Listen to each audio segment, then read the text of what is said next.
The Mindbuzz Podcast. Okay, that's gonna be weird. I don't need to see myself. I think it's okay. Like that. That's okay? Yeah. Okay. All right. That way we can use that for Google. So it's all good? Yeah? All right, can we do a proper introduction, All right, should we start it headphones or no headphones? If we sound good, it's your call. I'm not going to use headphones, so I'll say no headphones. No headphones. Dude, we're in person, so Yeah. it doesn't even matter. Booked that flight from Connecticut out to California, the whole agency. Thank you for that. This is friggin' amazing, man.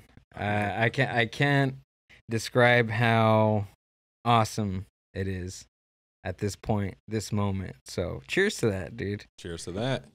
Cheers. I got Bill from the Way podcast, all the way from Connecticut, dude.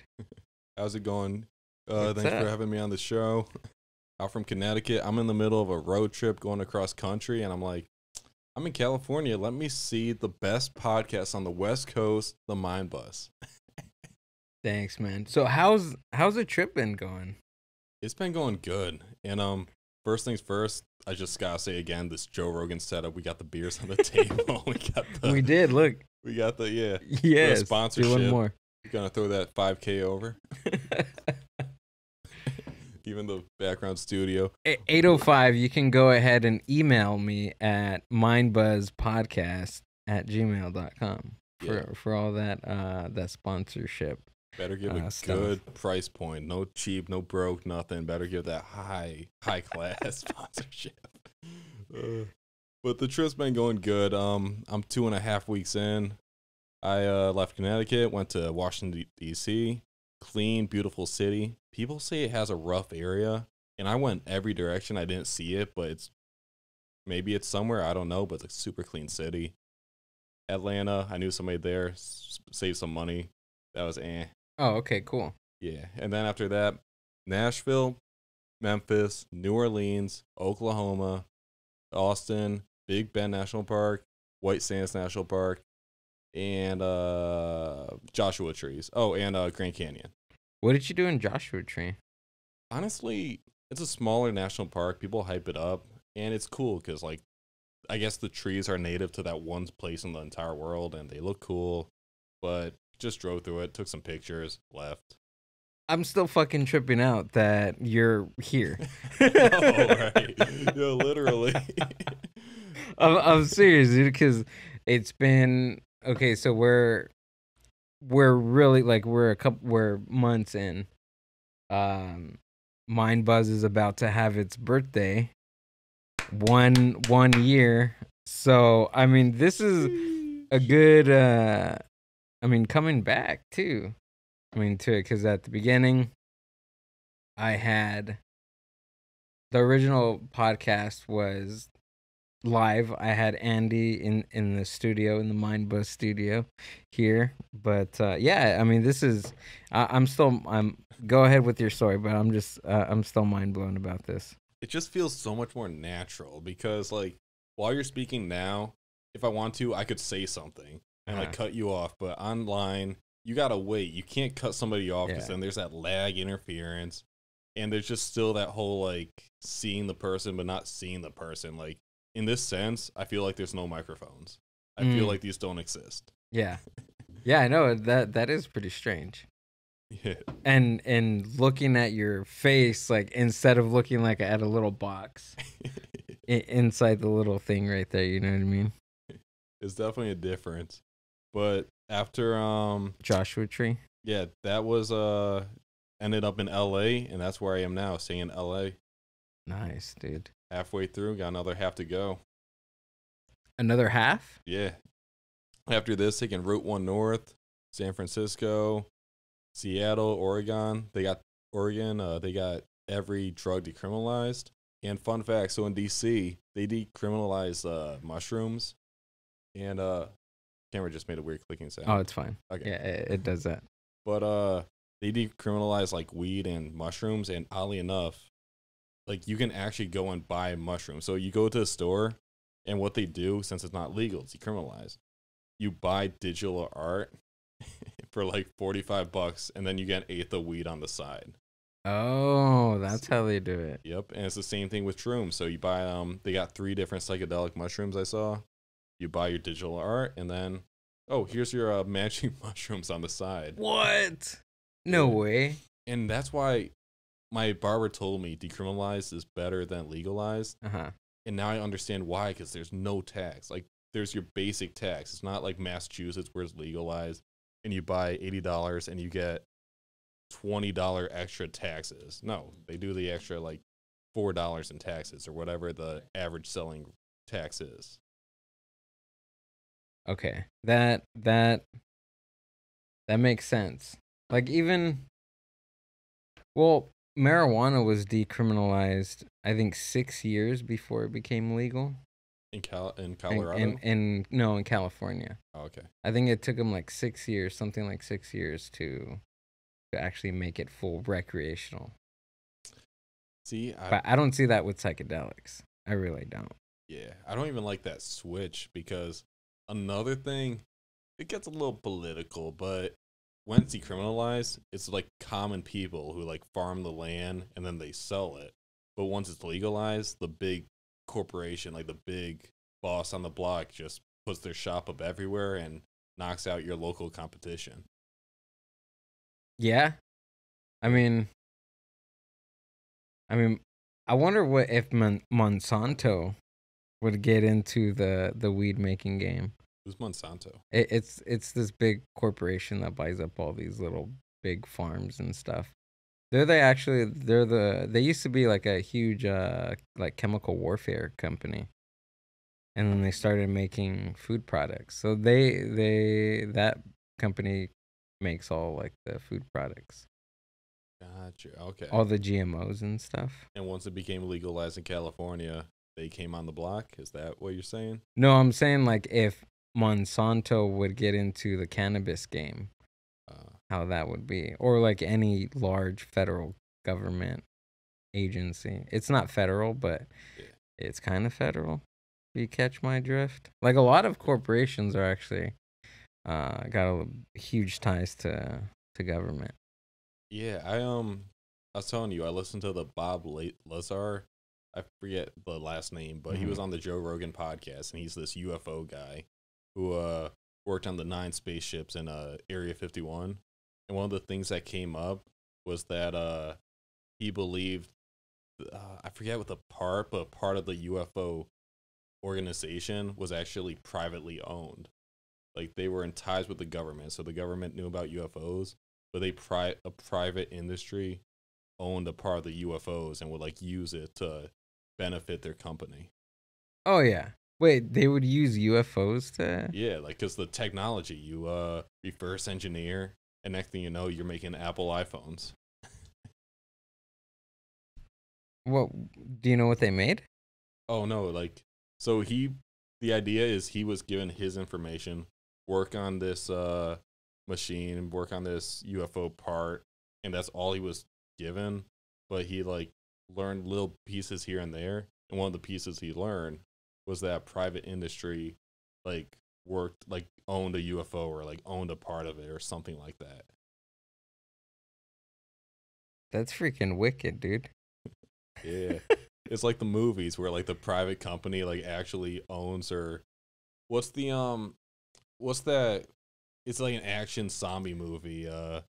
It's got the Umbrella Corporation creates like the zombie mutant things. It's Resident Evil. Oh yeah. It's kind of like that, but real life. Well, dude, if you think about it, the last 15 months of the world seemed like one huge zombie movie. Yeah, I remember I was in spring break when this whole COVID thing started. I took a Snapchat of like this guy walking on the sidewalk with no shoes on, and he's holding the shoes in his hand. And I literally captioned, "Corona zombies, they already started up." Yeah, dude, like, we didn't even have like this whole coronavirus thing until people started having those brooms stand up by themselves. I felt like when the broom thing came, what's that? That's when COVID came. What's that? You don't remember seeing the broom trick? I can go grab a broom right now and it will stand by itself. Oh my God, I forgot You remember about that? Yeah. Yeah, that was like right before the pandemic started. Wow, what a throwback. Right? There's so many little like trends like that you completely forget about. Yeah. And then somebody shows you that and it's like, wow, I feel like I'm 80 right now. I mean, but that was only a year ago. There's other ones like the ice bucket challenge. Yeah. Yeah. What other challenges were that? That's the one that I remember. I mean, I was what? We're a little bit different in age, but that's a good 5 years ago, I'd say. Was it? 5, 6. I thought it was longer than that. No, because I was in high school, so that's a good 6 years ago. Oh. Maybe even 7. Was it? Yeah. Ice bucket challenge. What else did they have? I don't remember. Huh? I don't know. They have like wicked challenges here and there. I can't think of any. Dude, so the big ass story in what was it? What state was it? Oh, I had 2. Are you talking about the the polygamy one? The big ass one. Oh yeah, I have plenty of stories of those. Yeah. Okay, so you said maybe it was the big ass because that's how you've been testing out the story. Oh, that was just me fucking around. Oh, okay, like, okay. Freaking like what I'm known for being like the education podcast, and then coming out and saying like, "Yo, this girl a bad." No. I was just kidding around. Nothing like that. No. But the polygamy one, you gotta tell me about that one. So New Orleans. I'm down there in the city, capital of voodoo. It's a beautiful city. Honestly, that's my favorite stop so far. I wouldn't live there. If I lived anywhere, it'd either be Austin or Washington, D.C. of the cities I've seen. But so it's like pouring rain out.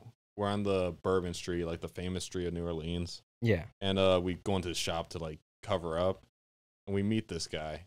I won't say his real name, but I'll call him Antonio. Okay. Yeah. New Orleans, Antonio. Yeah. Okay. We're like talking to him. I don't know how, but just flipped into. I mean, I'm an open person. Like honestly, if people are into polygamy, like go for it. Like, I'm not gonna say don't. Like you can like do whatever you want. You can like fucking fuck goats for all I care. I don't know. So hold on before we get into goat fucking. Polygamy. That's when you have multiple when you marry multiple partners, right? Like polygamy. Legally. Yeah. Legally, it's that. I mean, I don't know about legally because I feel like in a marriage dictionary, whatever you call it, it's a 2-person thing. But maybe legally, I don't know. But yeah, the idea is you like marry or you're with multiple partners. Okay, yeah, that's the gist of it, right? It's multiple. It's more than swingers. It's like swinging every day, pretty much. Pretty much, yeah. But swingers only do it a couple of days out of the week. Maybe. I don't know. Got me. Never been a swinger before. What's a swinger? Because I think I know what you're saying, but I want to make sure I know what you're saying. They're couples that swing. Oh. Meaning they'll have like a swingers party and like maybe 5 couples go to the party and they trade partners, they trade husbands, they trade wives. They don't just double date, they like extreme multiple date. Yeah. I don't think I don't know if it's a full-on orgy. I don't think so, but it's like swap, like wife swap, kind of like on ABC when that show came on, Wife Swap. But never seen it, but I've like heard that idea. Yeah, well, it was an old TV show. Swap. Yeah. That reminds me of Temptation Island, where like I don't watch any of those chick flick like hooking up shows, but that one I watched, and like so they got these couples, and then they put them on separate islands with these single people, and the single people try to get the couples to cheat on their like boyfriend or girlfriend because they can't see them, they can't contact them, they can't do nothing, and the drama in that show is just so good. What is it called? I want to say Temptation Island. Temptation Island. Yeah. Like you got your guys or girls you root for. You're like, leave your girl, like, or your guy. the one you're with now is better, or you're like, oh, I want to see. Oh, dang. So this show like kind of instigated. Oh, all that. they do is instigate them. They try to get them to cheat on each other. Oh, okay. Where did this come on? Like VH1? I can't see this on like PBS. I don't even know. I just went to my friend's place one time. They had it on, and I'm like, y'all watching the chick TV show? You're like, what are you doing? They're like, no, trust me. Watch this. You'll get hooked. And I was hooked. Yeah. I don't know what they watched it on, but it's good. Dude, I'm totally gonna look that up. Yeah. But New Orleans, this random dude starts talking to you about polygamy. Yeah. What happened? So, fun fact, he had a girlfriend before, and I think they're gonna get married, but because he brought up polygamy, they broke up. So then he had a new girlfriend. He married her, and he right off the bat said, hey, I'm a polygamist. But now that he wants to get into polygamy, he found another girl he wants to hook up with. It didn't, like, they're in a fight, and long story short, he's in New Orleans, and she's in California. Okay. So maybe I should, like, try and find her while I'm here. You should. Interview her. Yeah, get her. Yo, so I talked to your husband or ex-husband. Let me hear your side. Dude, you're kind of like a reverse kind of catfish. You talk to one person from the relationship, you get their story, and then you go over and find out the story from them, and it's kind of like a matchmaker, kind of Cupid podcasting setup, bro. And the funny thing is, I think I told you this, but the whole conversation I have with this guy, I have it recorded, like on my phone. Yeah. No way. Yeah, so I took the app out, and I clicked record, and like as he goes on this spiel, I have my like arms crossed and my phone out, and like the whole conversation recorded. I don't know if I'm gonna upload it because I feel kind of but yeah, I have it. Does he say his name? It goes on for 33 minutes, but I think he does say his name. Does he? It's 33 minutes, so maybe he does, but I don't see anybody saying like their name during like a story like that. Think he would? I mean, maybe. I also don't think it matters because like not that that's a reason I wouldn't upload it. I just if somebody doesn't want it, I wouldn't upload it. But also, you know those billboards, the 877 for truth Christian billboards, call and Jesus saves you, like all that stuff. Yeah. Well, on a car ride, me and my friend called one of those up. We had an hour and a half to kill. We're like, What? Yeah. And then I take my phone out while his phone's I'm talking to him. Yeah. I record that one. At the very end, I'm like, hey, Bobby, whatever his name is, I recorded that. Are you okay with me uploading that? And he was like, yeah, we've heard stuff like that before. Basically, if I say yes or no, it doesn't matter. But I'm okay with it. So I'm like, oh, okay. So he was saying it didn't matter? Yeah, like I could. It's the same way as if you're in public and you see somebody, you see those crazy public freak out videos where some chick goes nuts. Yeah, like if you record them, you can upload that all you want. They can't, when they say I'll get my lawyer or whatever, like no matter what they do, you can upload that. So it's like video, like when you pull out your phone and start recording somebody, it's basically that, but just audio. It's the same thing, yeah. So I have the freedom to upload whatever. Oh. I'd probably do that. Start recording random people? Yeah. I mean, yeah, you could. That's why since I'm going cross country, whenever I meet an interesting character, I'm like, and I get the chance to, because sometimes I don't get the chance to, or I don't want to. But because like, yeah, some people like, there's stuff I would never want to upload. But I'll take the phone out, and now I have the option. I have 6 right now that I could upload if I want to. Dude, so from Connecticut all the way till now, you said you have 6? Yeah. So I told you about New Orleans. Yeah. There's that one. Then the other day was, oh nice, replied to my Twitter. Where's yeah. Just one sec. Okay, here it is. So, Virginia. That one I actually said, hey, it was the first one right off the bat. Oh, okay, cool. I wanted to interview somebody from each state. That's the original idea. So 3 minutes, 22 seconds. I just say, hey, I'm Bill with The Way podcast. And he says his thing and yada, yada. And it was, It's a whole different ball game interviewing somebody like that versus like a sit down podcast. Really? Yeah, like it's weird, but it wasn't good because I just didn't know how to do it. It's hard to explain. No, I get you. I mean, there's got to be different dynamics to it, interviewing somebody just like right off the bat instead of just sitting down and having a conversation. I thought about doing that too. I even looked up originally before I got some of the equipment that I have. I actually picked up the Zoom recorder, which is that's the one you're using. Yep. Or you're using your phone. I have it, but then I realized phones are good enough. So I'm going to return that and get my 120 back. Yeah. So I had that before. And then I thought about it. I was like, this is not going to. Because originally I wanted to have like the call-in feature for it, and which I have now. And I thought that the Zoom recording was going to do the same thing. Like the Zoom, I forgot what it was called. But you know which one I'm talking about. Yeah. Yeah. Originally, I thought that's what it did. I mean, that's what I would use. That's what it does, and it's probably better, but I don't know. For 120, the phones are like pretty good nowadays. Yeah, that's a good sack of weed in California. Yeah, freaking I just bought an eighth in California, not LA, but like outskirts. $45. No, $40. $40. Dealers were like 45 in Connecticut, so I'm like, okay, not bad. Wait. They're how much in Connecticut? Like a dealer where like they just legalized it, but back when it was illegal. Oh, okay. Yeah. They did? They just legalized it? Like recreational? Yeah, like a few weeks ago, maybe even really? a month. Yeah. What?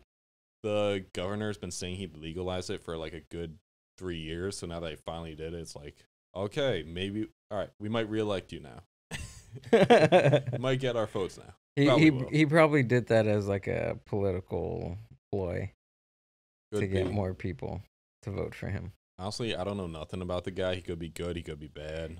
He's got a good amount of following if he's going to legalize that stuff. Oh, he's got to get reelected now. He's got to.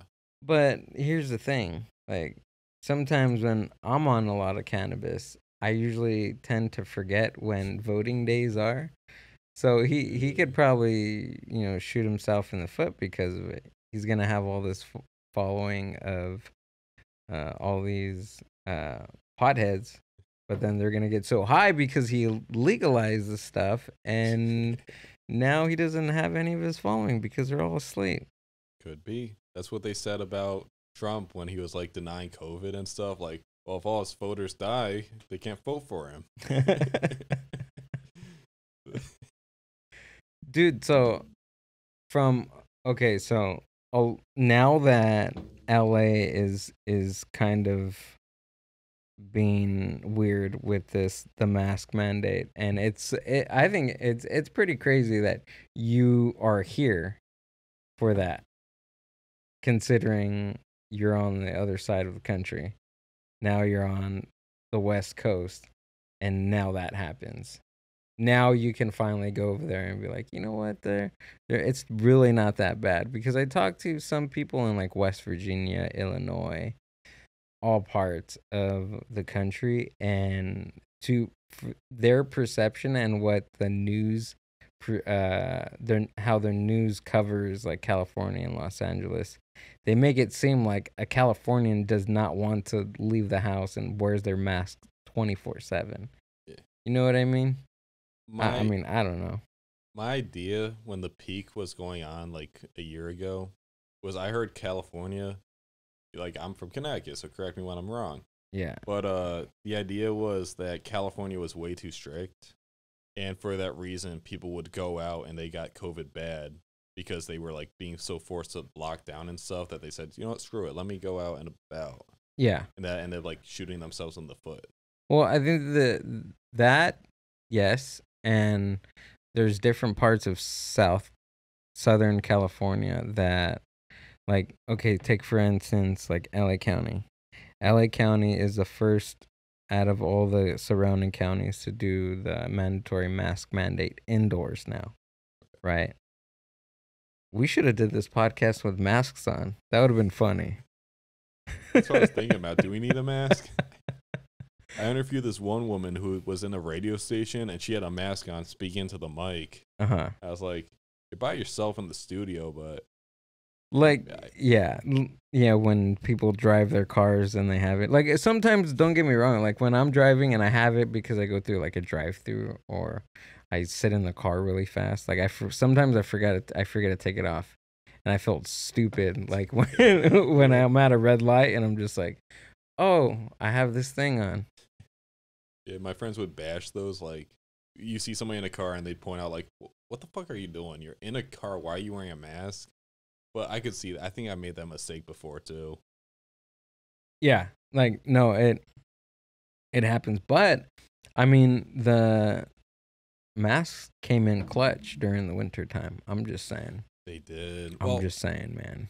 Yes, but no, because then you get the snot when it's like really cold out. I mean, Connecticut. Oh, Connecticut, yeah. Our cold is 65 degrees. Yeah. Oh, that's perfect. But for us, the average winter day, it was so nice. It kept you warm. But when it gets too cold, you got a little runny nose. And really? Then you got to flip the mask or make sure you wash it at the end of the day. So you're like, I asked you this on the way on our beer run about the weather. It's how is it compared to Connecticut? So oh, and for all the listeners at home, I'm still mind blown that Bill is here. Like I'm maybe it's the edible that's creeping up on me right now, but what the flying F, man. This is really cool, dude. This is fucking awesome. Straight up. I mean, Connecticut all the way to California. I'm gonna say it right now, best podcast I've interviewed yet. Like, so just straight up. I'm on the West Coast and I'm on top 5 or top 5%. What did you say? Top 5%. What was it? Yeah. Listen notes. Yeah. Nice. Not bad. There you go. We got to put that link down there. Or you got to take a screenshot so I can prove it. I know. Soon you'll reach my level, but it's good. It's good. 2%. Are you the 1%? You're part of the 1% podcast. I wish. I'm 3%. Oh, no way. Yeah. Okay. I just got up the other day. Well, like maybe 2 months ago. But each time you reach 1%, it gets so much harder to break through. Does it? Yeah. 5%. You're past like the ones that get listeners. Now you're like, okay, you're getting listeners. Okay. I always have a tough time, like how I address an audience. Like I don't know where I was thinking about this concept, but like I don't feel right calling the audience listeners for some reason. If that makes sense. Just as long as you don't do that corny as hell, like, hey guys, or when they do, what do they do? There's this one podcast that comes straight to my mind. It's called the Gutting Cow podcast. You're gonna bash them on my show? They came on my show once. Oh yeah? Yeah, oh, okay. Like they're nice people. Oh, okay, cool. I'm not gonna bash them, okay. But they just do that corny. Oh, like, okay. What's up, my rebels, or like something like that, which is wicked corny as hell. I'm like, oh, like don't do. I hate that. I hate that more than anything in the world. Good podcast, good people, but like, oh, I hate that. Yeah. But yours is like mostly chill. I think it's just like the animation and just the different dynamic of what type of audio art that you do. Yeah, for me, it's I just say like, hello, welcome to the show. My name is this. Subscribe. And like after like 30 seconds, like that's it. I hate the long like subscribes too. Like, oh, do this, do that, do that. And I had to force myself to even say like, go to the website. But yeah, it's just that, and then start the show. Oh, honestly, I don't even do that anymore. I have the links at the bottom of the show notes, and that's pretty much it. Go follow. There you go. Right? Yeah, like that's all you got to do. And actually, I say that real quick, but I forgot my intro and outro. Like those are like the clips, and then yeah, you usually start like 15 seconds in. Is it? Hmm? Dude, we should get Brian on the phone, but it's like, what time is it in I mean, oh yeah, no, it's gotta be like 5 a.m. in the morning or right? something. I know, that's what I was thinking. I would have loved that. 5 in the morning. Hey Siri, what? Hey, Oh, there we go. Hey Siri, what time is it in Ireland? In Dublin, Ireland, 33 a.m. Oh, okay, yeah. You might still be up. What do they call that? The something hour. It's the witching hour. The witching hour. Yep. Yeah, it's like 3 a.m. Dude, Dude, we missed it. We missed 3:33 almost. dang. If I would have got that. No, yeah, that's what it says right here. Look at it. Check it out. Said 3:30.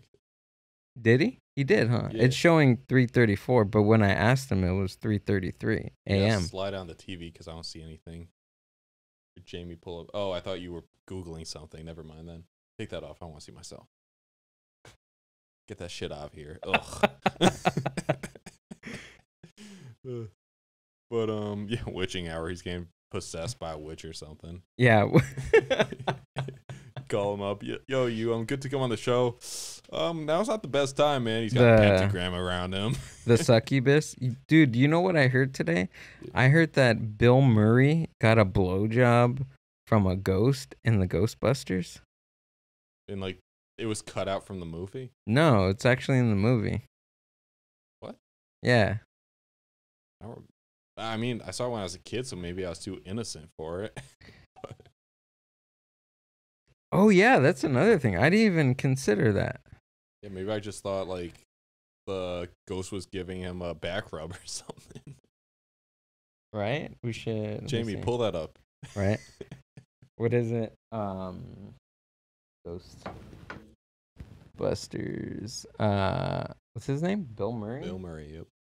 Bill Murray. Blowjob?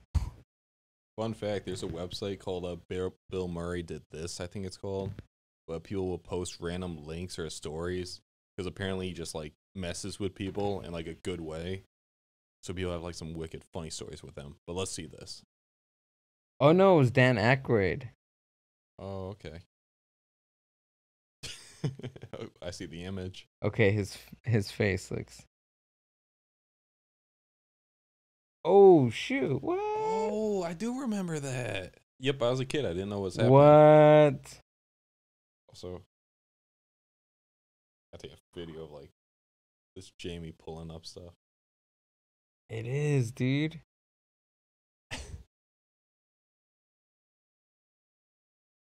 So what happened? Dan Aykroyd got a blowjob from a ghost in Ghostbusters. Huh. What's that movie rated? PG-13? I hope so. How is this possible? What the fuck happened? But this was the 80s, man. That's true. I mean, if they would have something like that now, I mean, I don't think that it would fly. I don't know. I was listening to the Quentin Tarantino and Joe Rogan podcast, and it's funny because like when you make a movie, you have all the freedom what you want. Like they're referencing one movie, this guy like it's an extreme opener to it, but you see the camera slowly cutting and this guy's jerking off. And when they finally see what he's jerking off to, it's murders. Like he's literally jerking off to murders and like blood and gore and stuff. What? I want to say it's an 80s movie, yeah. So like you can get away with anything, but it's also that sort of what's the modern day cancel culture kind of thing. Yeah. Yeah, so like nowadays people are afraid to do stuff for that. So even though you can you? I don't know. No, that you bring up a good point because yeah, we have all this cancel culture and stuff, but there's like music like WAP, Yeah. right? Yep. Like they're canceling all these different types of things. I mean, we can go all day about cancel culture because I can talk all day about cancel culture. But I mean, in the midst of cancel culture, there are some outlets that are expanding the way that they push or that they show, that they explore different types of art, including WAP. And I bring that because it's super provocative. Like I like it because don't get me wrong, like I like it because it's a different gender role.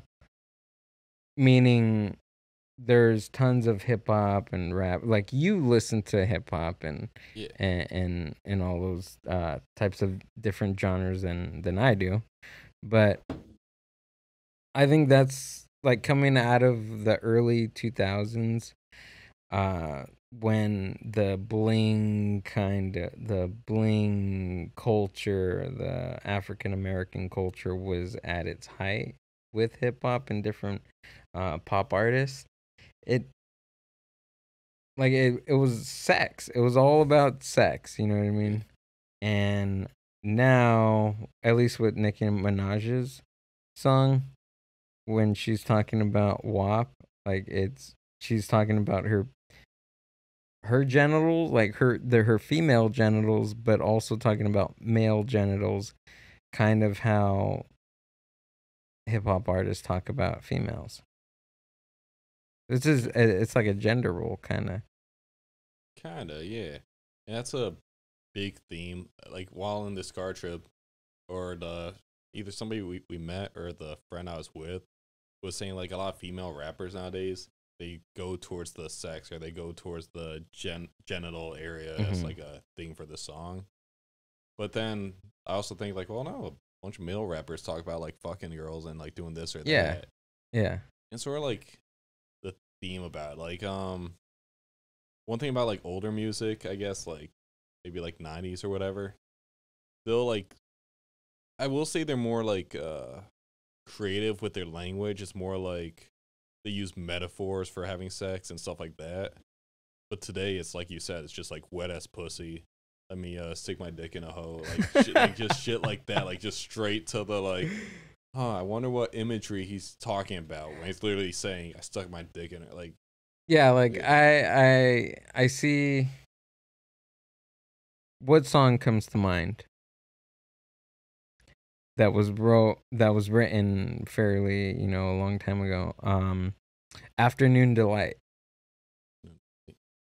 Have you heard that song? I'm bad with titles, so maybe Okay. if you sing it or like. I probably won't sing because I'm not gonna butcher it. You're using the same microphone Michael Jackson used, so go ahead. Did he really? Oh, he did, huh? SM7B, On yeah. Thriller. Mm-hmm. Okay. Exactly. No, but Afternoon Delight, it talks about sex, but he doesn't call it sex. He calls it Afternoon Delight. It's like nooner, like what a nooner is. And a nooner is when you go home in the middle of the day, fuck your partner, and then go back to work. Never heard of that. No? No, I never. Okay, we got to look this up. Jamie, pull that up, please. Nooner? In Italy, they don't work from like 11 to 3. Is that why? I mean, it could be. Oh, look at your history. Remedy Room 420. Oh, yeah, that's where I pick up my stuff from. Yeah. Wait, let's just explore this. Hold on. Stone Ape Theory. Look at River. I have.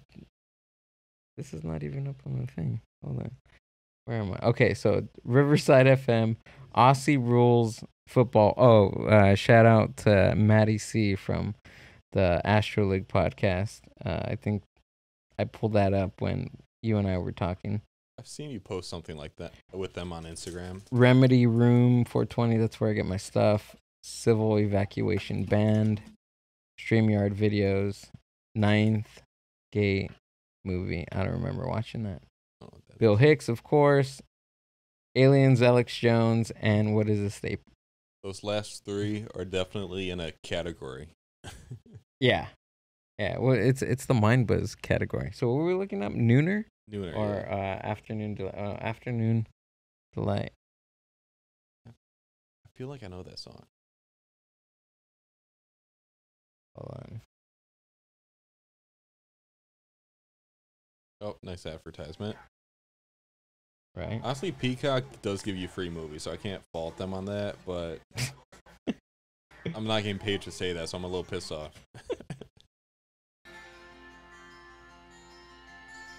Wow, that's sick you get coming out of the TV.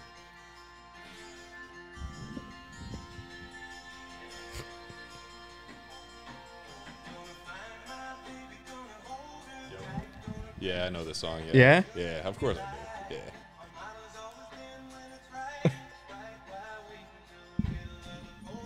He's talking about fucking, I think.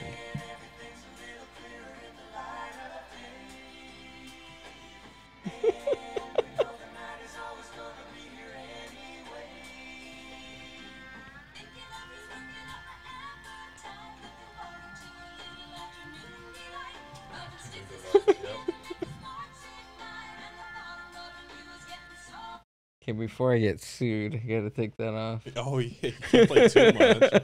But I heard the Afternoon Delight, yep. Okay, so that's the song that I'm referring to. So now we gotta look up Afternoon Delight as That reminds me of Cotton Eye Joe. Like when I figured out what? You know what Cotton Eye Joe's about? No. Have you ever heard that song? Where did you come from? Where did you go? Where did you come from? Cotton Eye Joe. Da-na-da-da-da-da. You don't know that one? No. Oh, look it up. Jamie, pull that up. Okay. You had to have heard this song. When do you hear it? So, Captain what? Cotton Eye Joe. Oh. Sounds so racist, but Cotton Eye Joe. Jesus. You're gonna get me canceled. So this many, one? Yeah, I'm probably, yeah. 149 million views. That's gotta be it. Oh, yeah. of course you heard that. Okay. Where did you go? Yeah. So, Cotton Eye Joe is an STD. What? Yeah. No, it isn't. Yep.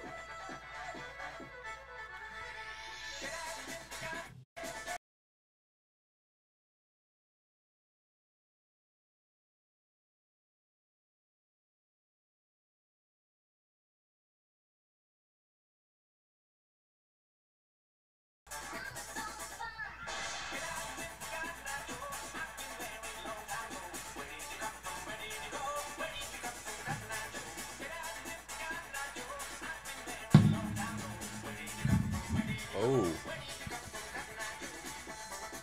Right, Okay, that, yeah. Since we're on that, I had to look up what 19 songs that mean something totally different if you really look at the lyrics. Okay, so hold on. There's a trigger warning for this this presentation. Some of these songs speak of addiction, abuse, rape, death, and suicide.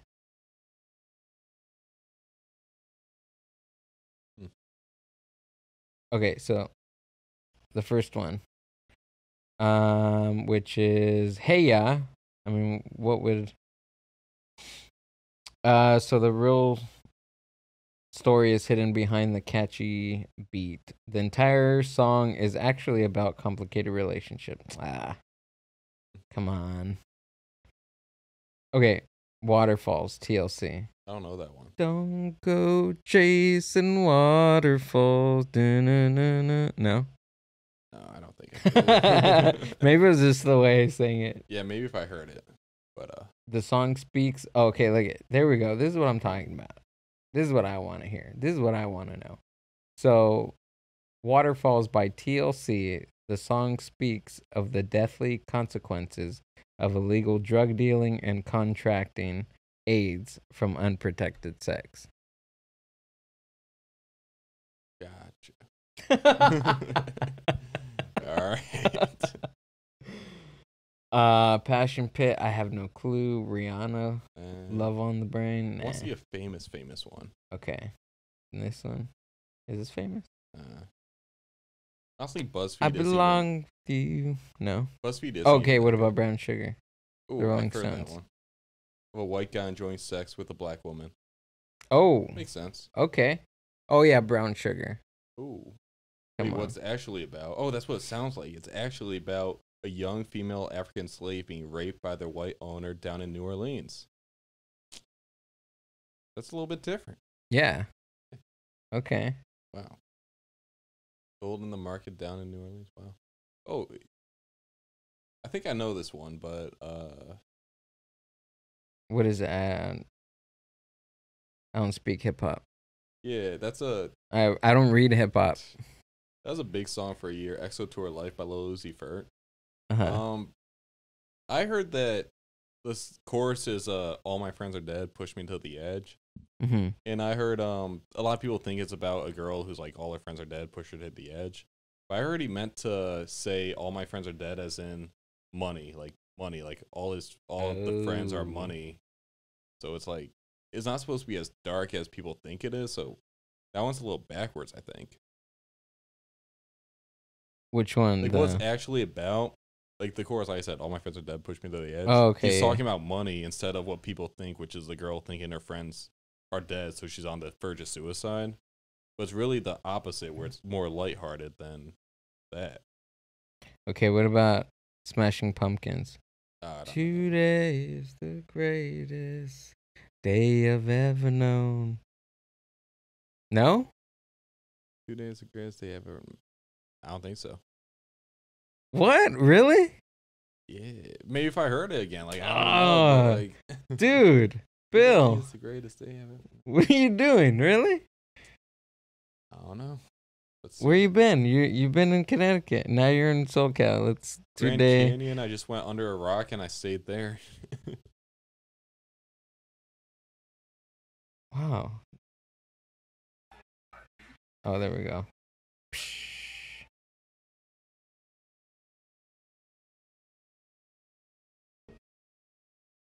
Can you pass me one? Yeah, of course. Here you go. Thanks. No problem. Did it stop? Wait. Oh, there we go. For people listening, couples making out and then they disappear when the main character looks at them. Wait, is it cutting out? No, it is. Well, they were disappearing. See? Another one disappeared. Oh. All right, go to the chorus. What's the chorus? Okay, hold on. No, well, this is part of it. It's gonna start right now. Should. Even out in the desert, they're making out. Wow. I didn't see any of that. Okay, there we go. I don't know the song. What? Okay, so you seen the video. Yeah, okay. And the song, what it sounds like a man singing about how much he loves the day at hand. What's it actually about? What you read it? All right. It's a radio-friendly tune about loving today because your life can't get any worse. It's a song riddled with talk of suicide and self-harm. Oh.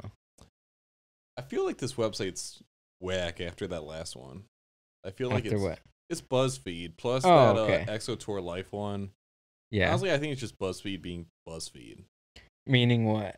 As in, it just thinks this, but it's just like somebody behind being a journalist trying to say stuff. It's like, it's not true, but they just upload it. It's fake news. What? Really? Fake news. They do that? What about Barbie Girl? Hey, come on, Barbie. Let's go. Oh, come on, Barbie. Let's go, Barbie. Yeah. But what about that blue song? Blue Bombita. That one? Yeah. You like that one? That one's chill. I like that one. Billie Holiday. Strange Fruit. Oh, Pumped Up Kids. If they get this one wrong. He doesn't plan. He actually does that. You know what Pumped Up Kids is about, Yeah. right? Yeah. It's about, like, shooting his classmates? Yeah. It's a school shooting. Okay. Which is funny when you think back about how that was on the radio because a bunch of school shootings were going on. Yeah, right? I like this song. It brings attention to it. Yeah, a boppy tune where it beats. The A-Team. I hope that one's about the right thing. Ed Sheeran. Okay, good. Yeah. All right, got those two right. About smoking crack. Okay, cool. Wait, the 18? Yeah. Oh, Great song, Ed Sheeran. okay. You know what? BuzzFeed. I hope you have like a Spotify playlist link that I can just click, and it will go straight to all these songs. That would be cool. Right? Maybe they do. I'm gonna look it up. Because BuzzFeed is like a BuzzFeed. BuzzFeed. Hey, yeah. Bud.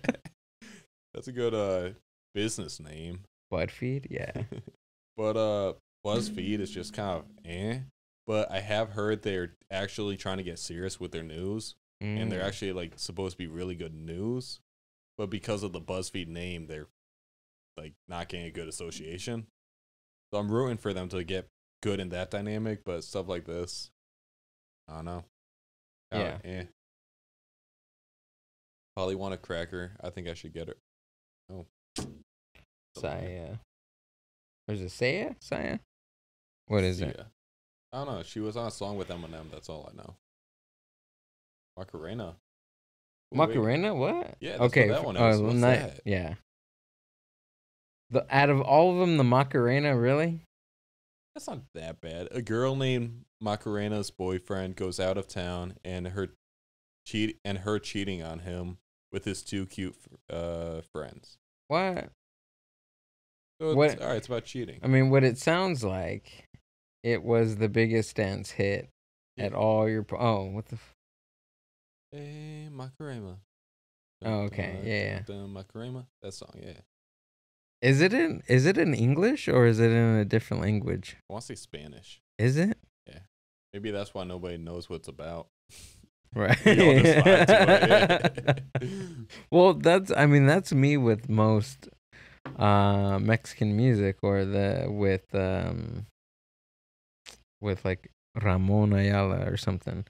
A lot of his, I have to look up what his lyrics, and they're mostly just sad. All right. Yeah, like when I listen to Mexican music when I'm drinking, I can't do that because I'll probably, end up crying. Usually what alcohol does. Not that I'm going to start crying. On this show, I'll just sit here awkwardly like, yeah, this is fun. I'm just like,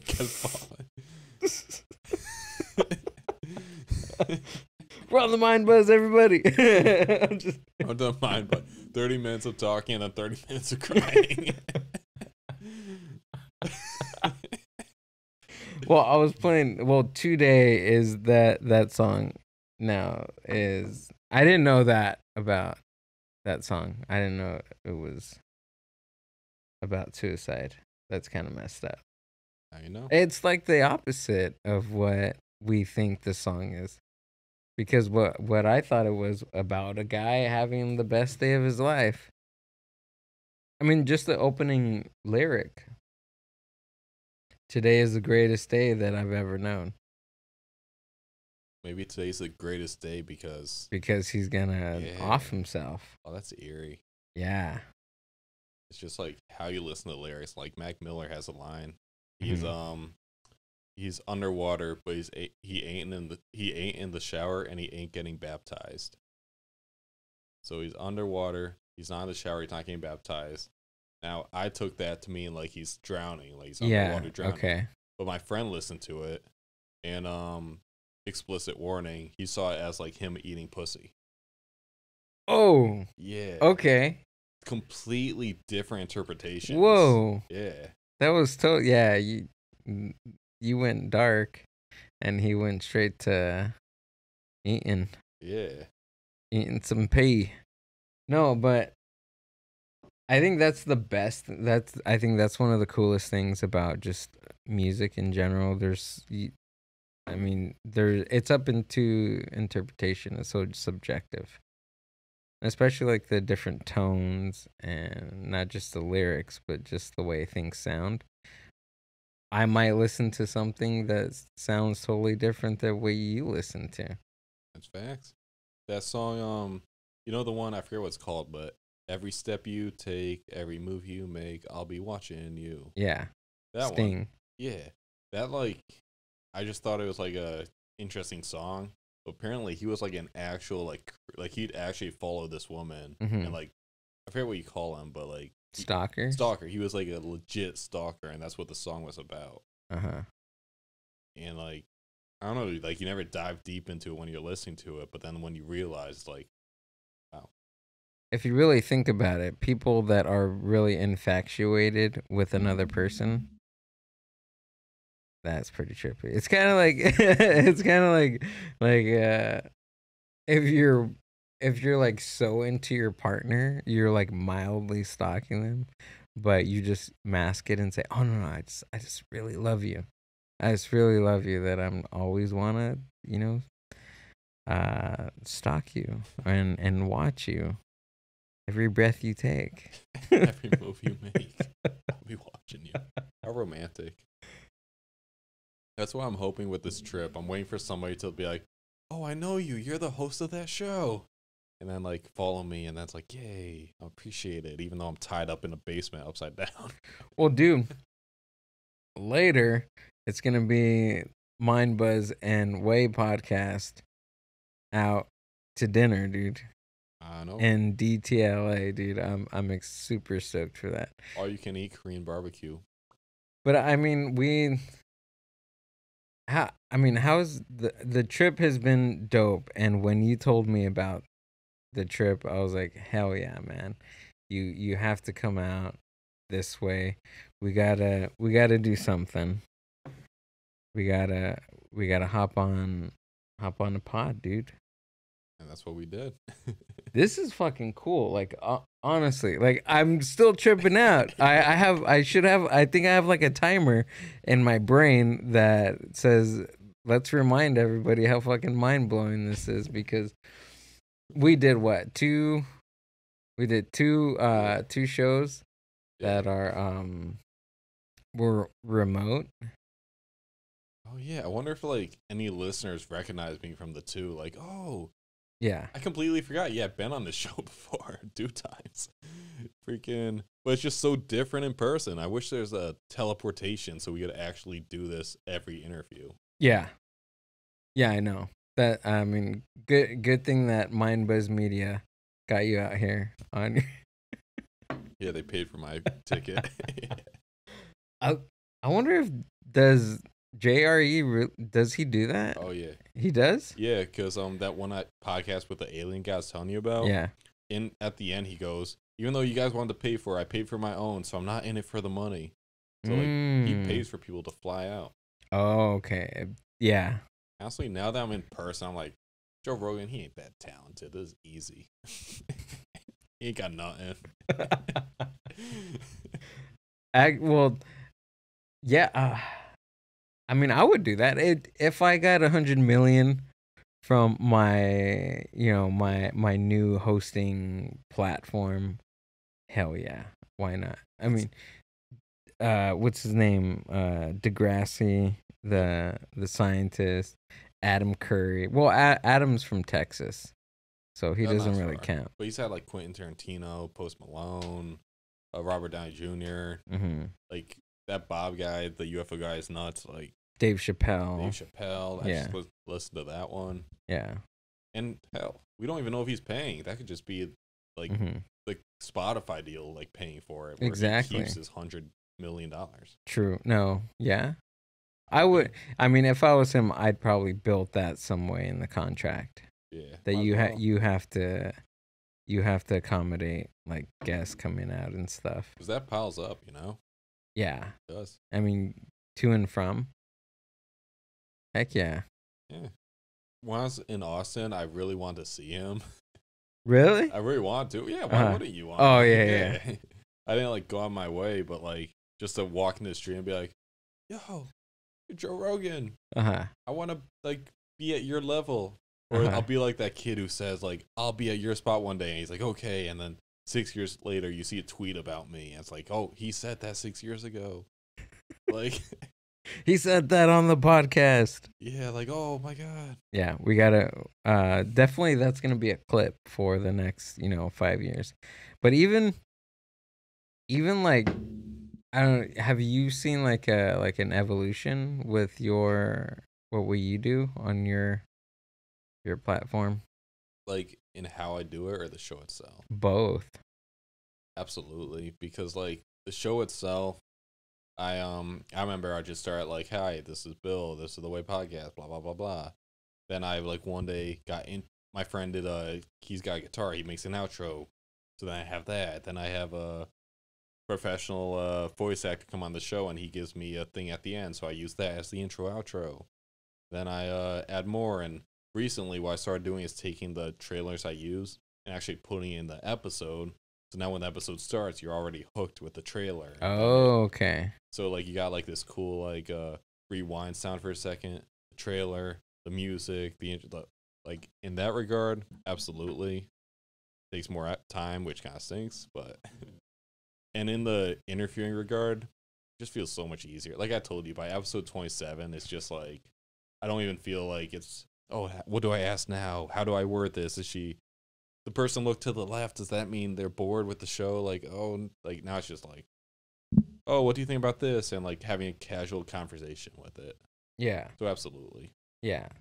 Well, do you read any books on like conversation or interviewing? Yeah. Have you? Yeah. Yeah, and that's what I like. I get free books sometimes and free Oh. movies even. Yeah. Really? Like The Dark Side of Science. That was she shipped me the book. I didn't finish the last 3 chapters. I need to. Mm-hmm. But I've read like 95% of the book. Then I had her on the show, and it's like it was a 2-parter for that reason. I was able to actually reference a book. That was a great one. Gory Details, The Dark Side of Science. That's the name of the book. Check it out. Hell yeah. But Dude. oh, go ahead. No. No, I was gonna say, like I was saying with the whole book thing. I mean, like, say you want to master a certain type of I don't want to say certain type of art. Let's just say that. Say you want to master a certain type of art. Yeah. You would want to read books on it, right? Like, have you? I haven't, but have you read any books on like podcasting or like radio stuff? Every article I read on podcasting or radio, I feel like it's the same with anybody starting in any creative outlet. Okay. But it's just all gimmicky. It's all like, okay. Research your guests so you know about them. Oh yeah, that's no generic. Duh. Yeah, of course. No duh dipshit. Like freaking like, and then it's just shit like that. It's like speak clearly. No, you don't mean that. Like, no, obviously. you want to mumble and stumble on words and get very drunk and get high on your show. And the whole interview just flip off your guests. Just mad dog them the whole time. Like it's all the dumbest, most generic stuff. Like obviously, I'm gonna do this for a show. Yeah. Okay.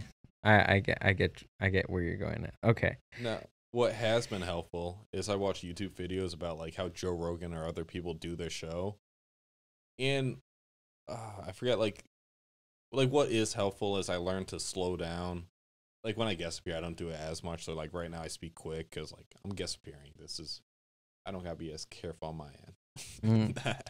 I get to be more free. Oh, okay. I see what you're saying. But like, what I learned is I speak too fast. The Way podcast is just let me interject here. The Way podcast, Bill actually talks to experts in different fields, so he's not able to be as free and unprofessional on his. And I think that's the coolest thing about you coming on here is because we can talk about basically anything. Like the last time we were talking about, being on mushrooms and how your friend was on acid and him in the corner and stuff and all that good stuff. But you're saying about fun fact, what you just referenced, like a week ago, my friend called me up because he's like a little preview. I'm expanding the show to include journalist articles, and he's gonna be one of the journalists. And he calls me up and he's like, I listened to a podcast, and in it you referenced how you were on another podcast, and you said your friend was bugging out in the corner while he was on shrooms. Yeah, I'm like, oh, you heard that? He's like, yeah. That's a good one. Okay. Because for that one, I Magic Garden in Denmark. This guy's got this whole thing, so I had to reference it. And I forgot what your question was, but that was funny as hell. No, I forgot what I was going to, but we were talking about the freedom stuff, kind of. yeah. And yeah, like with my show, there's like with everybody, there's two sides. You got your formal, your informal. The informal, it's like I'm a very fuck around person. I'm a very like kind of like no, like I can say whatever I want whenever I want. Mhm. But with my show, like I'm not upset that I can't do that. I'm happy with that because there's also the other side. I like to be professional. Like I really love interviewing these experts. I love reading about them. I love learning shit. Like I love to be a sit down formal person, and like when you're interviewing a woman who wrote 8 books on like Silk Road and like interviewed the people from prison, or when you're interviewing somebody on death row and they're calling you from death row, I'm not gonna talk like this, and I'm okay with that. I love to sit down and actually like learn as much from them as I can.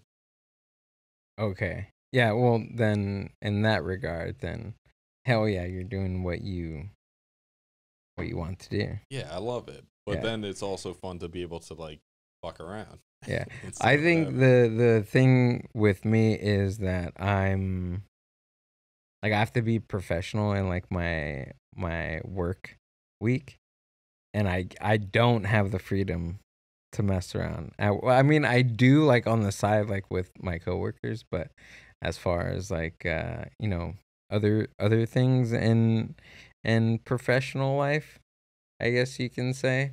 So when I get on a podcast and I like talking about different, subjects and psychedelics and space-time continuum and all that good stuff, it's a different outlet, I guess you can say. At first, I thought you were gonna say I need to be professional for my podcast, and I was thinking like, can you take edibles like an hour ago? Which they are coming into full effect here in SoCal. I got the Way podcast in, dude. You're in the flesh, man. I know. This is nuts. I know, it's fucking awesome. This is nuts. Awesome. I haven't. Okay, so this is a huge meta right now because I haven't done a podcast in maybe like it's been a while. I'm not gonna throw an exact number out there, but I'm just gonna say you pod fade. I want you to keep it going. Exactly. Yeah. So he came all the way out here. Yeah, From just for the podcast. I came all the way to California. No plane, car. Yeah. No, he came all the way from Connecticut. He was like, wait, hold on, there's I hear the pod fade. He's like like a pod hero. If a podcast had like a Marvel character that's a podcaster, like that would be you. Hey. With a cape, dude. What would he have? He'd have like a cape and like a cool microphone kind of logo on his like super tight stuff. Yeah, covering my 8-pack that I definitely have. People not watching the video, you just take my word for it. 8-pack, and then wait, hold on. You have like the mic, but it kind of looks like a dick. Going in, and the audio is coming out from the microphone. Oh, that's terrible. You would have, yeah. Oh, and then like I feel like that character would need headphones. Or would that be like part of like his utility belt kind of thing? This is the first time I'm not wearing headphones. So this is actually pretty nice. Relaxing. Yeah. Like, even that, like I found out the other day I can press a button so I don't hear my own voice. I was like, oh my God, that's so much better. Because whenever I'd speak, I'd hear myself and I'd be like thinking about what I'm hearing as I'm speaking, and it gets you in a rut. You know what? Actually, I kind of like that. You like that? Yeah, it got me. It took me a while to get used to it, but I like it. Like right now, like I can still go because we're talking like face to face. Like you're sitting right here You can't next speak to in me. real life. You talk to people. I'm so used to the feedback. I can't do this.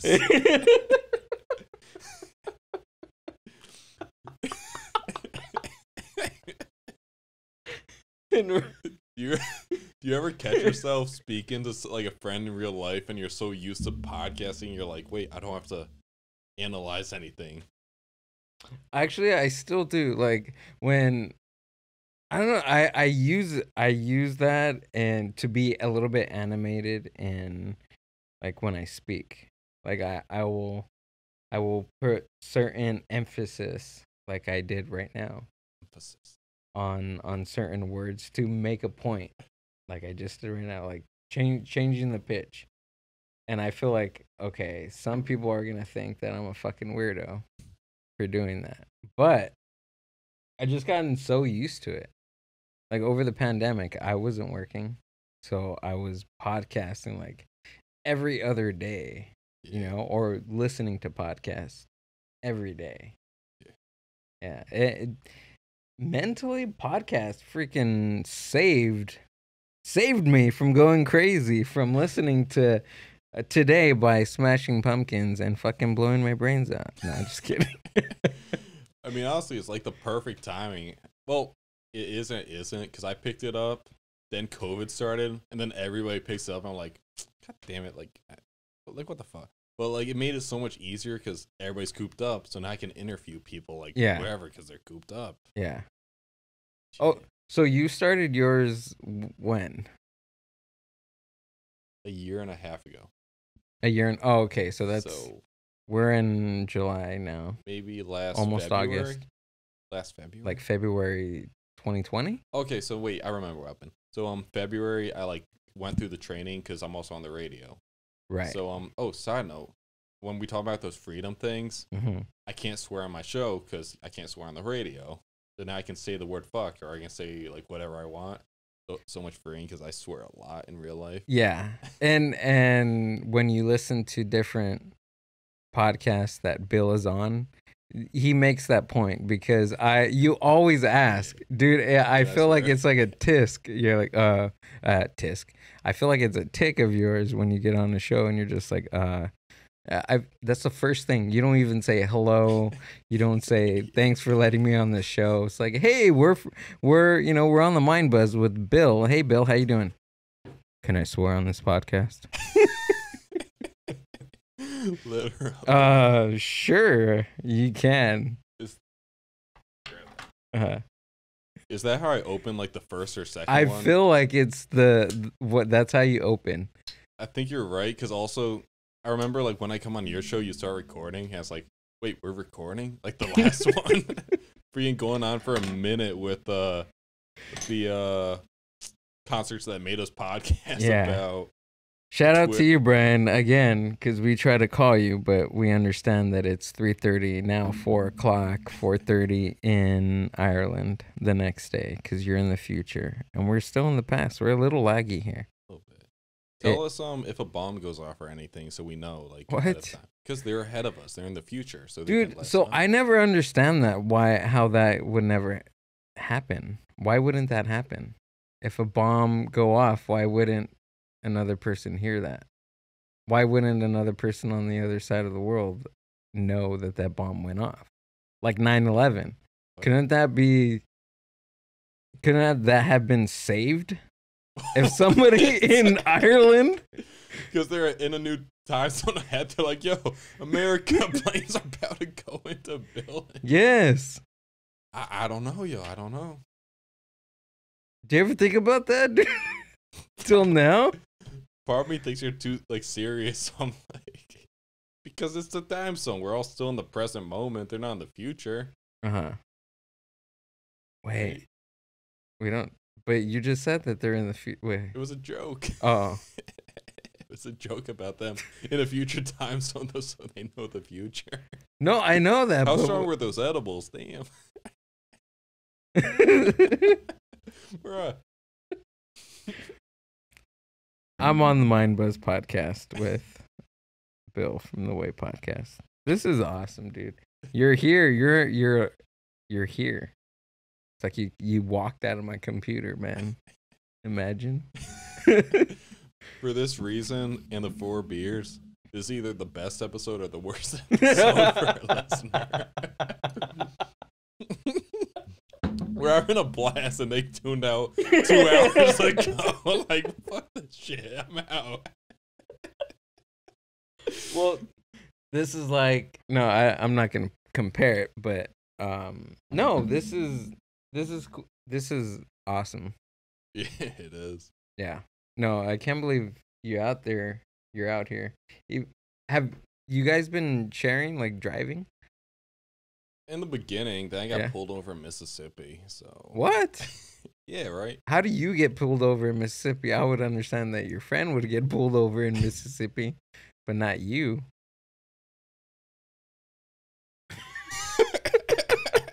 I had to mute myself for that just in You, case. you had a hot mic over here. I'll say, yeah, that's why I left it a little bit. Like, okay, but they know. I'm like, oh, I say so much shit, but like on the podcast, it's like, oh, cancel culture. I'm afraid. I'm a little afraid of it. Really? You A are? little bit, yeah.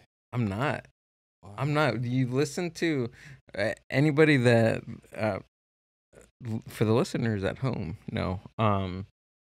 The last one that I did with Eric from Uncomfortable Conversation podcast, like, I took that to heart. I was like, okay, so you talk about uncomfortable things, so let's talk about something that's, yeah, let's talk about certain things. And half of that podcast was like about race. God. Yeah. This is a good point to continue. Can I use the bathroom real quick? Yeah. Let me continue. All right, Yeah. perfect. So can you pause it? We're going to go to a quick commercial break, Sound good. and we'll be back.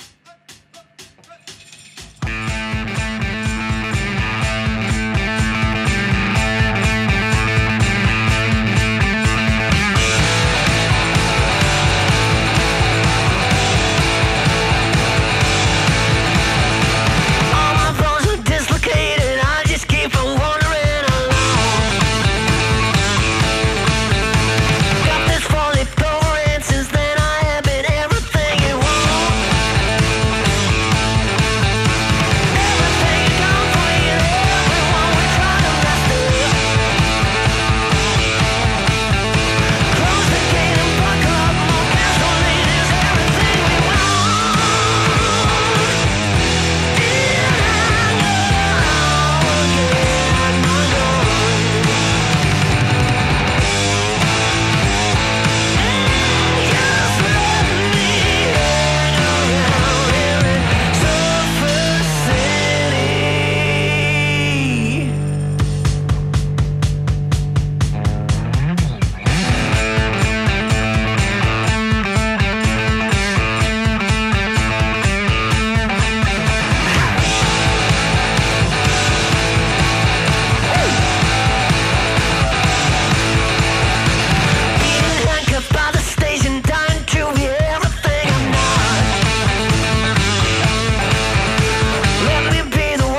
Soundbite, the Uncomfortable Podcast. Can you go get that for me? I'll be right back. I'll be right back. No, just kidding.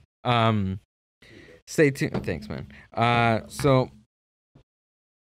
yeah, like if anybody's gonna cancel me, it's probably gonna be after listening to that episode. I'm serious. What's the worst you said? Okay, so we were. No disrespect, because the man that I was talking to was an African American. So it's not that, like, he was. It's not like we're poking fun. We're just looking at the canceling of Aunt Jemima products and changing the name of Aunt Jemima to the, what is it, the something mill company, rather. It is the same thing with the rice company, Uncle Ben's.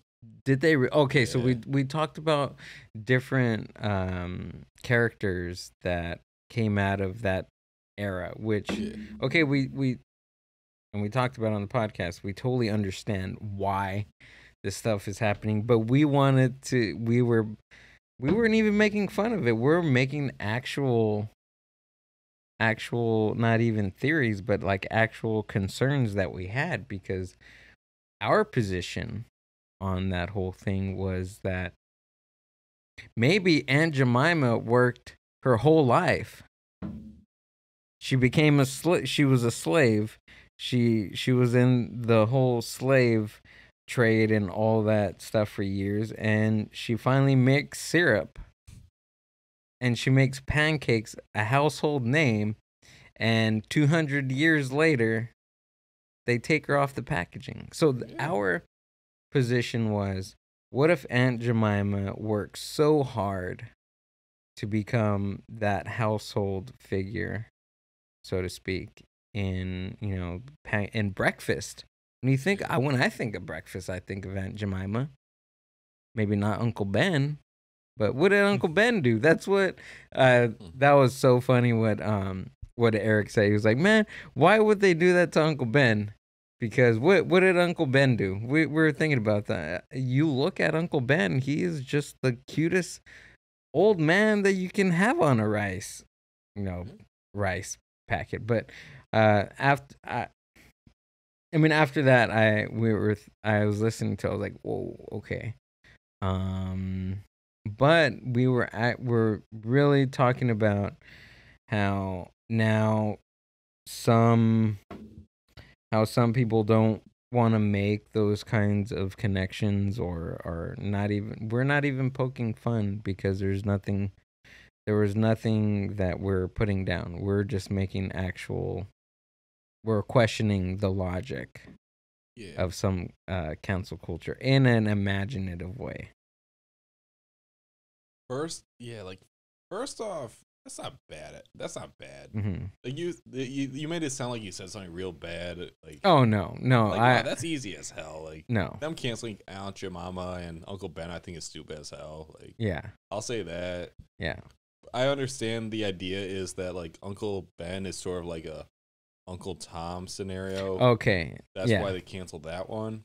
Right. Aunt Jemima's similar but female, and when you go into like that, it's like, I guess I understand why they canceled it, but I don't still. I think it's still like good representation of, like, say, the black community in this syrup or rice or something, and that's not, nobody thinks about what they said people think about. So I'll say that about that. Yeah. Yeah.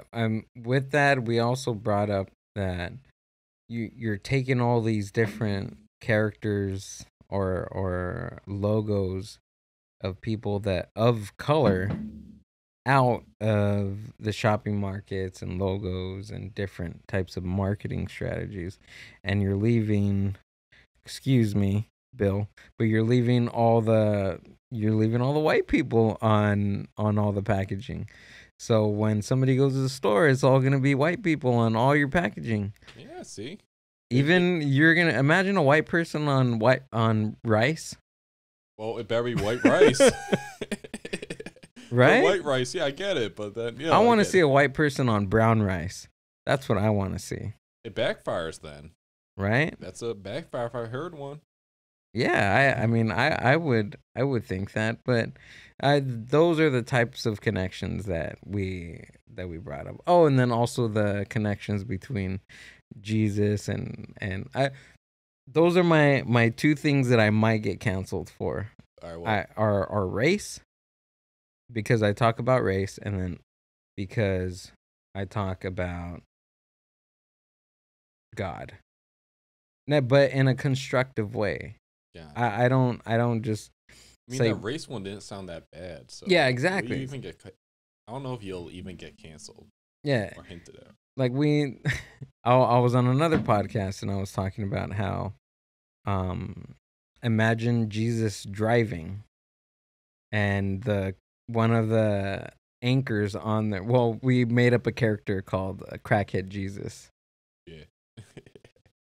Okay. Right. That's So we Crackhead Jesus. Imagine if Jesus was a crackhead, and we imagined him driving like an old beat up like Honda, like a hatchback Honda. Like, how would he drive with holes in his hands?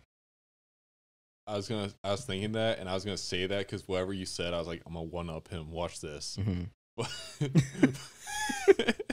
But I was say manual. He sticks his hand through the shit. Okay, that was one. That was one that we didn't think about. And then also, how can he pedal with holes in his feet? I mean, not pedal. How can he hit the gas with holes in his feet?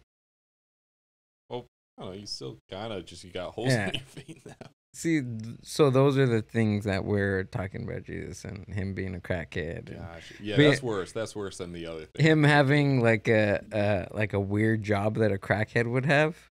Like, imagine like a crackhead Jesus dishwasher in a restaurant. Or like crackhead Jesus, New York Times dressed as Spider-Man. Exactly. Yes. Yeah. Yeah, I want to see my crackhead Jesus on MCU. That'd be cool. I want to see him that. I know my friend was telling me about like he's from Indonesia, but apparently Asian Jesus has like an 8-pack. He's completely jacked. So like the opposite of crackhead Jesus. Like they see him as this pure jack guy. Like Bruce, like he's in like the full-on Bruce Lee getup. Yeah, like if you're 6'10" and you want to fight him, you'll still lose. Oh, Like he's just that like jacked. he's buff, but how does he look? Does he look like the long-haired, brown-haired, blue eyes Jesus, or is he Asian? I didn't ask that part. Oh, okay. According to him, white people are held up as like a little higher standard, so I'm gonna guess white. Okay. And that was another thing that we brought up too, was like how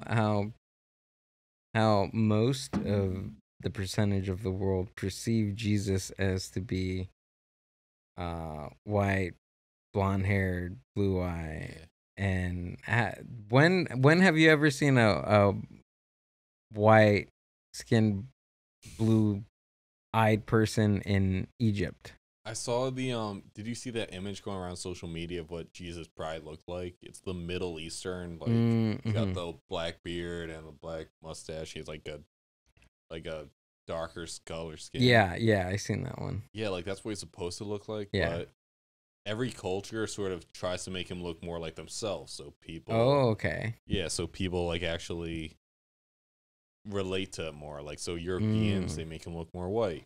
Asian, they make him look more jacked and 8-pack and jacked. But I'm a guess Asian. And same with like in Africa, he has like the Bruce Lee like haircut and everything. He doesn't even have a beard. He's clean shaven, looking like Bruce Lee. Yeah, just like a pure stud. Well, I take that back. He has pure stud, and he also has mutton chops. I want to see a Jesus and mutton chops. When I called that number I told you about, the 8774 truth, I wish I asked the guy. Yeah, what did you guys even talk about? Oh, we talked about a bunch of so apparently he doesn't believe in evolution, and he says Adam. What?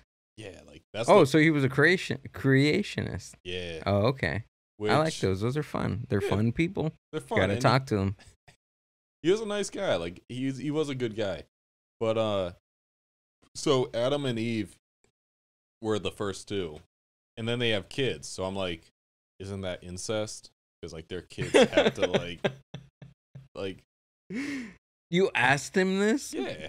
You don't just go around asking creationists about Adam and Eve's family tree and saying that was incest. But Bill did it. Yeah. Where were you? What state was this? Oh, we were down south, so you see the billboards everywhere. Oh, God. And that's why I was like, all right, you know what? Let's call this number. Okay. So you called it and Like, incest. yeah, Can't like, believe it has to be. Like, you have these two, and then they have a kid. Like, what? A bunch of other kids pop? No, it has to be incest. How else could they? Like, it just how could has we to be. How could we exist? So yeah, I mean by that thought, then in some denominations of Christianity, they do call other people brothers and sisters. They do. And I just remembered another. You know how I said I record 6 people interviewing? Mm-hmm. A follow up at Red Rocks. No, Grand Canyon. Take that back. At the Grand Canyon, I interviewed this guy who I didn't interview. We talked to this priest. I got a nice 4-minute snippet. That was good. And I asked him his take on what this guy on the phone told. So first, I gotta say what this guy told me. So Adam and Eve, they have kids. I asked, isn't that incest?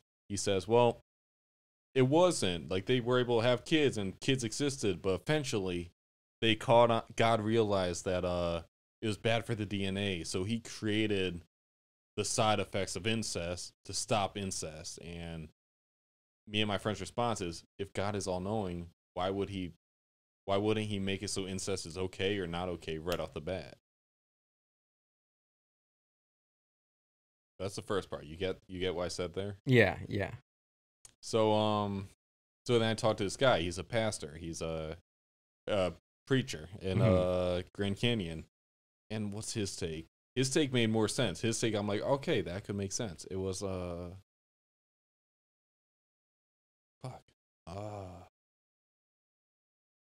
it was okay. It was something like, I mean, I still think it's BS. I'm not saying Christianity is BS.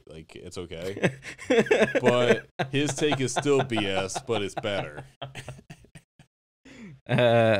Christian pastor, but Like first off, I'm agnostic. Like Christianity could be true. This could be true. That could be true. Like I don't know. okay. But his take was something like the way DNA works, and you can have in the way beginning the DNA is pure enough that incest doesn't affect it too much, but then down the road once you do it too much, it becomes what you see with the castles in Europe where the kids come out messed up and all that stuff. So that was his take on it. It was more of a scientific approach. Oh, okay, I see. I'm like, okay, that's better than all-knowing God making a mistake.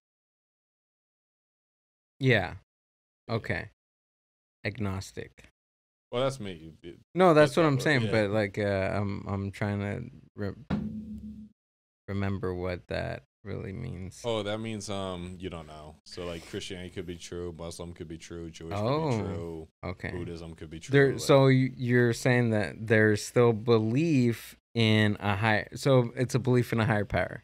No, You don't know what that higher power is, but no, it could be atheism. Atheism could be right.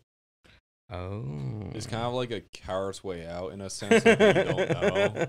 But at the same time, anybody who says they know is BS. But how can't do you know? Exactly. You can't know. Christianity could be true. Atheism could be true. Anything could be true. You can't 100% certainty say you're right. Okay, so I definitely have to look up what the difference is between atheism and agnostic. So atheism is the belief that you're born, you die, and that's it. There's no God. There's no it's a pure boom and etc. Uh-huh. Agnostic is that could be right. Christianity could be right. Anything could be right, but you don't know. You get that? Yeah. Yeah. So atheism is just strict. No, there's nothing. Yeah. We're just humans. living on Earth that evolved from tiny microorganisms over millions and millions and millions of years. Gotcha. Okay, then I don't know. Then I could be agnostic. I mean, I mean, 'cause I can see that. you also don't have to be one. You can be Christian, but also agnostic. Like, you can say, I think God is true. I think the Bible is true, but I don't know for certainty. But you could lean towards one. Like, people categorize people too much. Like, I've had a few guests tell me that on my show. Like, people like to put people in these boxes. You're this, you're that, you're this. But you could be a mix of multiple things. Like, so you don't have to be agnostic. You don't have to be Christian. You could be leaning towards one religion, but also understand other ones. Gotcha. No, I totally hear that. And I think that's kind of like where I am at personally. At least with any type of faith or denomination, nothing like that. But I think just going at like certain subjects with like an open mind, not trying to push away information, but not trying to receive too much of it. Yeah. You know what I mean? That's we talked about this last time. We both had the flat earther on the show. And it's the same thing. I don't think the earth is flat. Maybe you do, I don't know. But I don't think the earth is flat. But I still took in all the information. I still gave the guy the respect I give everyone else, and I still understand the flat earth theory. So, okay, so what cuz I don't know. Don't know. That I think that's where I'm at with all that stuff, because when Dave was on, I wanted to talk to him about more like other different conspiracy theories. Not flat earth. Well, yes, flat earth was one, but he mentioned something that he's done over hundreds of episodes on a podcast that he used to do. It's skipping my my mind right now, but I'm gonna try to add the link if it's in there. But I'm gonna put the flat Earth link in there. Might as well. But I don't know. Like I even told him on the show, I was like, Down the Rabbit Hole. I think that was the podcast that he was on. He talked about all these different types of conspiracy theories. And I asked him, that was like my opening question in the interview was, why is this the last conspiracy theory that anybody wants to talk about? Because sure, everybody wants to talk about 9/11 and, different. Now we're in the vaccine age and the whole the pandemic. And so I've, over the course of, a couple of years, I've been looking into, studying, whatever you want to call it, different conspiracies that I think may or may have happened throughout the course of history. Yeah. And the opening statement that I asked him, the question was like, why is this the last thing anybody wants to talk about? I need to know more. Like I don't know, maybe it's the algorithm of Facebook, it's the algorithm of Instagram, but now I'm finding a lot of more followers in the flat earth community. Like they're and majority of them are, I don't want to categorize people, but majority of them that post about flat earth talk about the different theories. Like the vaccine, vaccine causes whatever. Don't take it, you're going to die. The pandemic was planned. COVID-19 is not real. They're in that part. But they also, it's flat earth, the COVID-19 is fake, and all the rest of the conspiracies that we may think may have happened, like 9/11 was an inside job. Moon landing was fake. Exactly. Yeah. But what I think where I draw the line is maybe the COVID-19 thing and flat earth. I think I've like I've considered all of those. I do even consider the pandemic, but that's just a consideration because I'm trying to keep all the options open because I don't know. I don't know. Welcome to the podcast where the host doesn't know shit. Yeah. Right? That's the smart take. Because if you say you do know, you're full of shit. And therefore, I can't trust you. You can't know. Unless you absolutely know something like 2 + 2 = 4. Yeah. You don't know. Because it's demonstrated. You can demonstrate that. Most claims that people have, how there's no way to demonstrate it. Where's the proof? Where's the proof? Where is it? Yeah. Can you prove that there's these auxiliary cables that are underneath the Earth's surface, underneath the water, and it, like, that's part of the theory. Like, satellites aren't real, that there's actually, cables underneath the water, underneath the oceans and stuff. And that's why, like that's why I think the flat Earth theory is BS, because, like, he tried to say the first rule of thermodynamics isn't true, which I didn't ask him why he believes that. Wait, hold on. The what? First law of thermodynamics isn't true. Okay. Which I don't know what that is. Type it in. I want to make sure I get it right. Okay. So, Jamie, pull that up. I'll never not be funny. Oh, you yeah, you do that too. Oh. Yeah, yours. Yeah, there you go. So, why the fuck you slapping up this old BuzzFeed article? Okay, what is it called? First law of thermodynamics. Okay. Oh wait, no, second law. He said second law. Second law? Yeah, I take that back. What's the second law? Look at that. Click Wikipedia. This one? Yeah.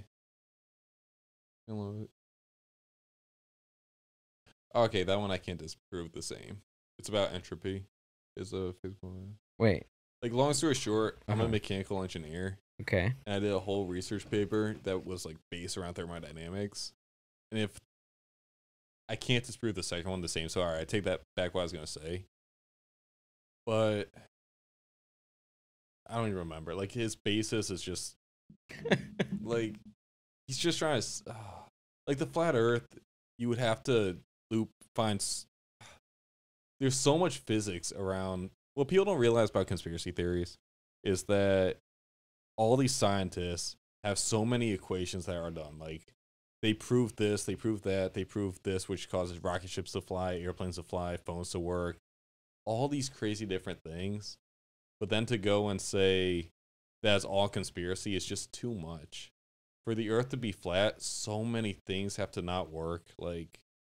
The fact that this TV is uploading information like that is crazier to me than a jet or a SpaceX flying out to Mars.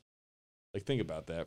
When I'm in Connecticut and we talk, you instantly hear my voice from ones and zeros. Oh, okay, yeah. Over the air, instantly, and we can see each other too. But yeah, you're trying to say on hold on before you. On that note, I'm just blown away right now that you're in front of me and I can see you and I can hear you. This is still nuts. Literally. But that's more crazy to me than a jet flying to the moon. Okay. Do you not think that? Because, yeah, you have a mass, you have enough force, you have enough gasoline, and you just propel this mass at a certain angle, and it goes to the moon. It's wicked complicated, but that's so much more realistic to me than a bunch of ones and zeros are able to fly through the air to the other side of America and instantly come back, constantly, never ending. Yeah. You know what I'm saying? But I mean, for the flat Earth theory, for the listeners, I'm 4 beers in on an empty stomach, so I don't know if I'm making sense anymore. I think I am. No, you're making sense. This is either the best podcast that I've ever done or probably the worst. One of the two. You about to upload it and it gets like 1 million listens and you're like, wait, what Okay. the fuck? All right, then that's how we're supposed to do it. But I think this is how I'm supposed to do it. So Yeah. This is wild. what was your response? To what? I said the ones and zeros and how that's crazier than a plane flying to Mars. Uh-huh. I think you're gonna say something. Okay, so about that. I don't know, it's just freaky to me that a lot of conspiracies have been proven. Some of them, like MK Ultra, the one in San Francisco where the bacteria, the government wanted to see how much it spread and it made a bunch of people sick. Exactly. So when stuff like that comes out, decades after the, current situation happens at that time period, I mean, are we wrong to say that maybe in the next 30, 50 years, the pandemic of 2020, that was all made up by the government to shut down, businesses and change the economy? Yeah. I'm sorry to cut you off if you're going to keep going, but like the difference is denying physics, which is the flat earth, or like science, versus denying what people would do. Oh, you get what okay. I'm saying? So like, I get you. COVID, yes, like it could be fake because people could create a bacteria or virus that spreads. It's possible. Yeah, okay. It's things that people could do. The moon landing, hell, they could even fake it if they wanted to, because like a human thing. But the physics and the math, it's sort of like that factual. You can't deny. That's the demonstrability of it. Even if that's a word, I don't know, but that can be. Just okay. What I'm saying is that you can demonstrate in science. You can demonstrate that. You can, but if there's a paper trail or something, somebody says in the government, we did this to do that. Hell, the UFOs are the newest thing. I had that UFO podcast on the show. He's a great podcast. He's top 13 in Europe or something. I don't know. But he came on the show and the UAPTF report came out in the US. And basically what that is, coincidentally, at the same time that the COVID news was big and some other news was big and like a lot of stuff was happening, the government slowly releases this report. And what they say is there are these UFOs, unidentified flying objects, and they don't know what they are. Like the government released this report, they admit that. Mm-hmm. Now that's again like a human thing. That's like a human, like UFOs. That's another conspiracy. That's human denying. But flat Earth, that's science. That's physics. You can't deny the mathematics. You get what I'm saying? Yeah, I totally get you. Yeah. Like even COVID, that's not a human thing. Like Jon Stewart came out and he's like, it may have been a joke. I can't tell. But he said all about how there's a Wuhan building, like it's called the Wuhan something, which coincidentally was right next to where COVID was released. Mm-hmm. Again, another like human conspiracy. But it's not like a physics scientist conspiracy theory. Is the flat Earth the only conspiracy that is like that? Is there? I'm trying to think if flat Earth is the only conspiracy that is totally against science, science and reason. No, literally. But I don't know. I heard I don't know anything about this conspiracy. This one I know nothing about. But I've heard 9/11, fire can't melt steel beams. So I guess you can say that's kind of science, physics. Like, can it? Like, I don't know. Well, I think the original, I was gonna say Warren Commission. It wasn't even the Warren Commission is something from John F. Kennedy. No, what the report that came out about 9/11, those it it described the towers falling, and they kind of use science to describe that happened, but science is saying that no, you can't. So the government basically said, okay, the jet fuel heated the beams melted. That's why the towers collapsed so quickly because of that. But then you have the theory that thermite was found on right? Was it thermite or some flame agent to make the other than the fuel to melt the tower. I don't know. I'm a little confused. Me too. What? I'm talking about the towers of the Twin Towers, bro. Got you. I don't remember. I don't remember either. Time is it, dude? We're gonna still going. We're gonna still going. We're still going. I guess so. What you got? What you got as the host? What's No, I'm saying how we're doing on time. I don't know, 9 o'clock. You know, I have to ask that. I usually ask that on the show, regardless. Even if I'm talking to somebody remotely, how are you on time? Got you. I'm doing chill. I'm in LA from California. You're in California all the way from Connecticut. Dude, so I was talking about that I always forget that you're from Connecticut and not New Jersey. I don't know why I confuse that you're from New Jersey. I even told a coworker, I was like, oh no, I'm gonna meet somebody. I'm gonna meet, a buddy of mine on he's from New Jersey. And they're like, oh cool. I even said that. My bad. Oh shit. It's all good. New Jersey is kind of known as the dump of America. And we went through there and everyone's a bad driver. But like that's like the comedy joke. Like New Jersey, I'm oh, a okay. good state. Yeah. It's right. One of my friends lives there. But that's like the pun of America. Same way there's a joke, was it God made the earth in 6 days, and the 7th day he crapped out Ireland. Whoa. Yeah. Shots fired.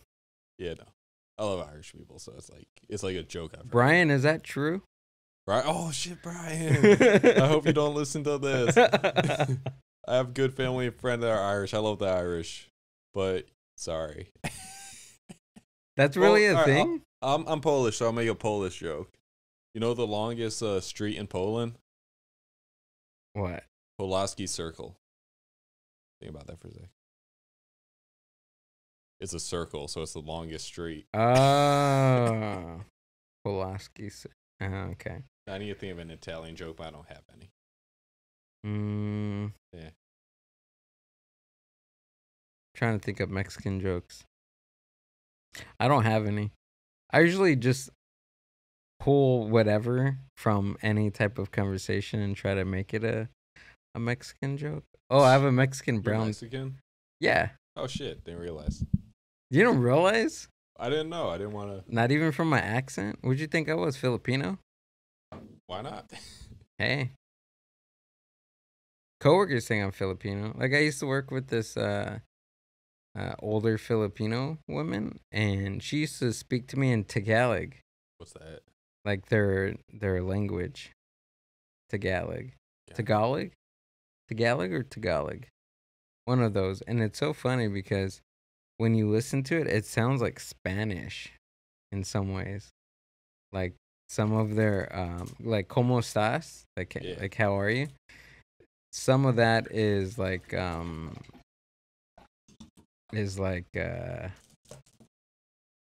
Spanish. Or no, it's like Tagalog. Okay. I don't know. I don't know. I picked up Duolingo for this trip. Learning a little bit of Italian. Oh, Italian? A little bit, yeah. Oh, okay. I've been on it. I've been listening to it in trying to learn Spanish.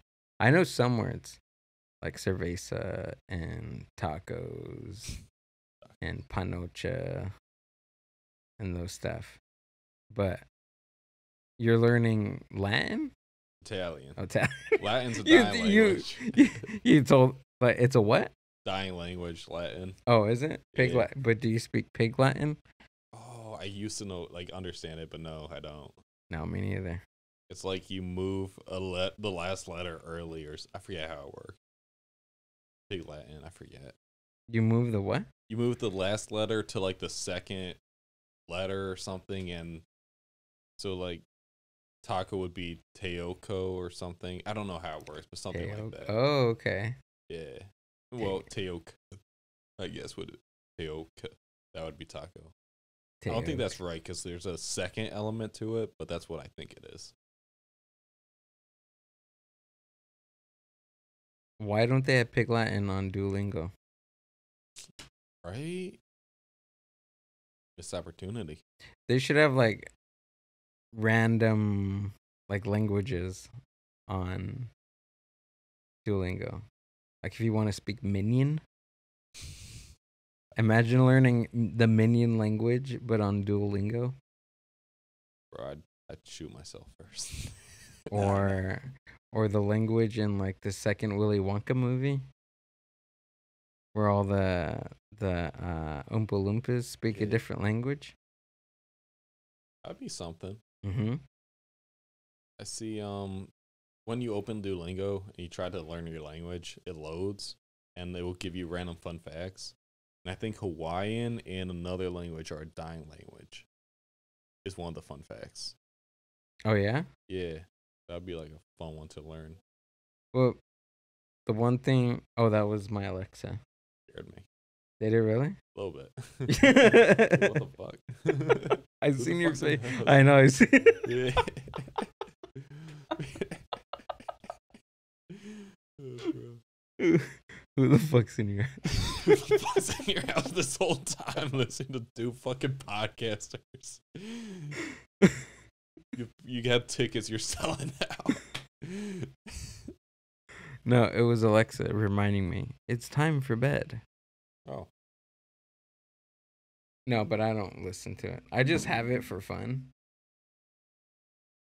That's cool.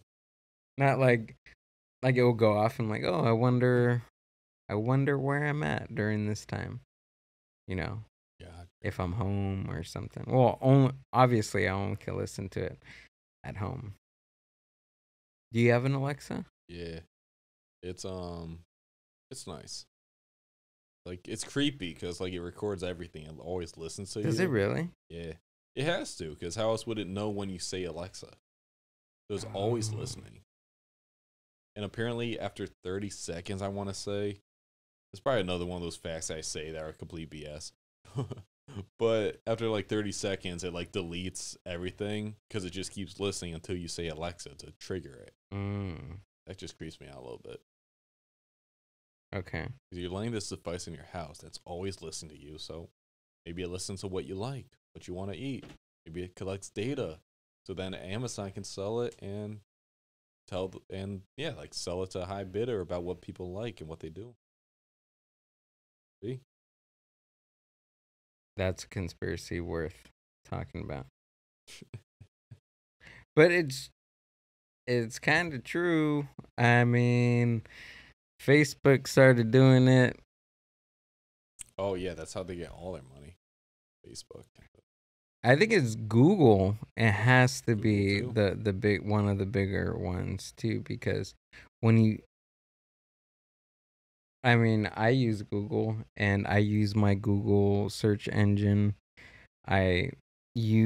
Now they have this option where when you sign on to like different, sub accounts, they automatically a link automatically populates and asks you if you want to use your Google account to sign on or your Facebook account to sign on. You ever see that on Google? Yeah, and I use that. Yeah. Yeah, it's easier. So it's easier, but it's also tracking what you do too. What's the saying? If you have a product and it's free, that means you're the product. Yeah. You ever heard that? No. Yeah, that's what like Google is. That's what like Facebook even is. Fucking scary as fuck. Yeah. Dude, but Means you're the product. we've become the product. Yes. Yeah. Yes. Exactly. Like on that one movie, did you see it? What is it called? Not the social whatever. Social Dilemma? Yeah. That was Yeah, good. yeah. That one. Yep. That one, dude. When we scroll through, all our data gets collected.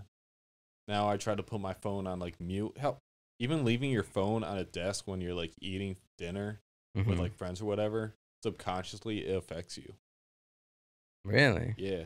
You without even realizing it, like it subconsciously affects you. So like your phone has so much power over you that like we become the product. Like bring it back to that. I think, yeah. Yeah, there's some points where I'm just like, God, I need to get away from my cell phone. That's why I like this trip I'm on. Like, Yeah. I live on my phone. Even when I'm with friends, I scroll through my phone. 2 weeks in, I go over my data. I can't even use my phone if I wanted to. Mm-hmm. It's like kind of freeing. Okay. Yeah. Oh, so you have like a limited data plan on your phone? Yeah. Really? You have unlimited? I have unlimited. Okay, I had that for a month. So nice. Really? Yeah. That's strange. Well, I don't know. I'm not strange. I'm not saying that you're a weirdo or anything. The fuck? No, I'm saying that's pretty cool, dude. I think that's cool. Yeah. It's cool until you got 2 weeks left and you're on slow data and nothing loads. Right, Yeah. but it is kind of a freedom because they even have that like it's not a syndrome, but it's like that feeling you get if your phone's in your pocket and you Yep. feel that it vibrates. Yep. And you check your phone and there's nothing there, or there's no notification. Like Yep. that's an actual mental side effect. And I think the majority of people feel that. Like Yeah. the other like it happens to me all the time, and I'm like, whenever I check my phone, there's nothing there. I'm like, oh, I became a victim of that mental disorder, because I think it technically is one. Yeah. Even the other day, my phone wasn't even in my pocket. I felt it. I go check my phone, and I'm like, the phone's not even in my pocket yet. I feel like I just got an alert. Us. Yeah. It's us. Among Us, us. No. That's what I'm saying, dude. We got shit that's always listening to us, but we allow it, and I'm part of that. That's also what the conspiracy, like COVID, remember the microchips? Yes. Why would the government put a chip in you when they can track anyone wherever they go? There's a device in your pocket for that. I think majority true, but they want to say, okay, now they want to up the controlling factor. Now that they have us on not only just the cell phone, but our health records. If the government wanted to track us somehow, they would be able to do that with the phone, your email address, your logins, where you work, where you live, your email address, everything. They have the power to do that. Anyways, just think about the normal person at home with the internet. You can find out if you know somebody's first and last name. You can try to find if they're on the internet, if they have any type of social media network.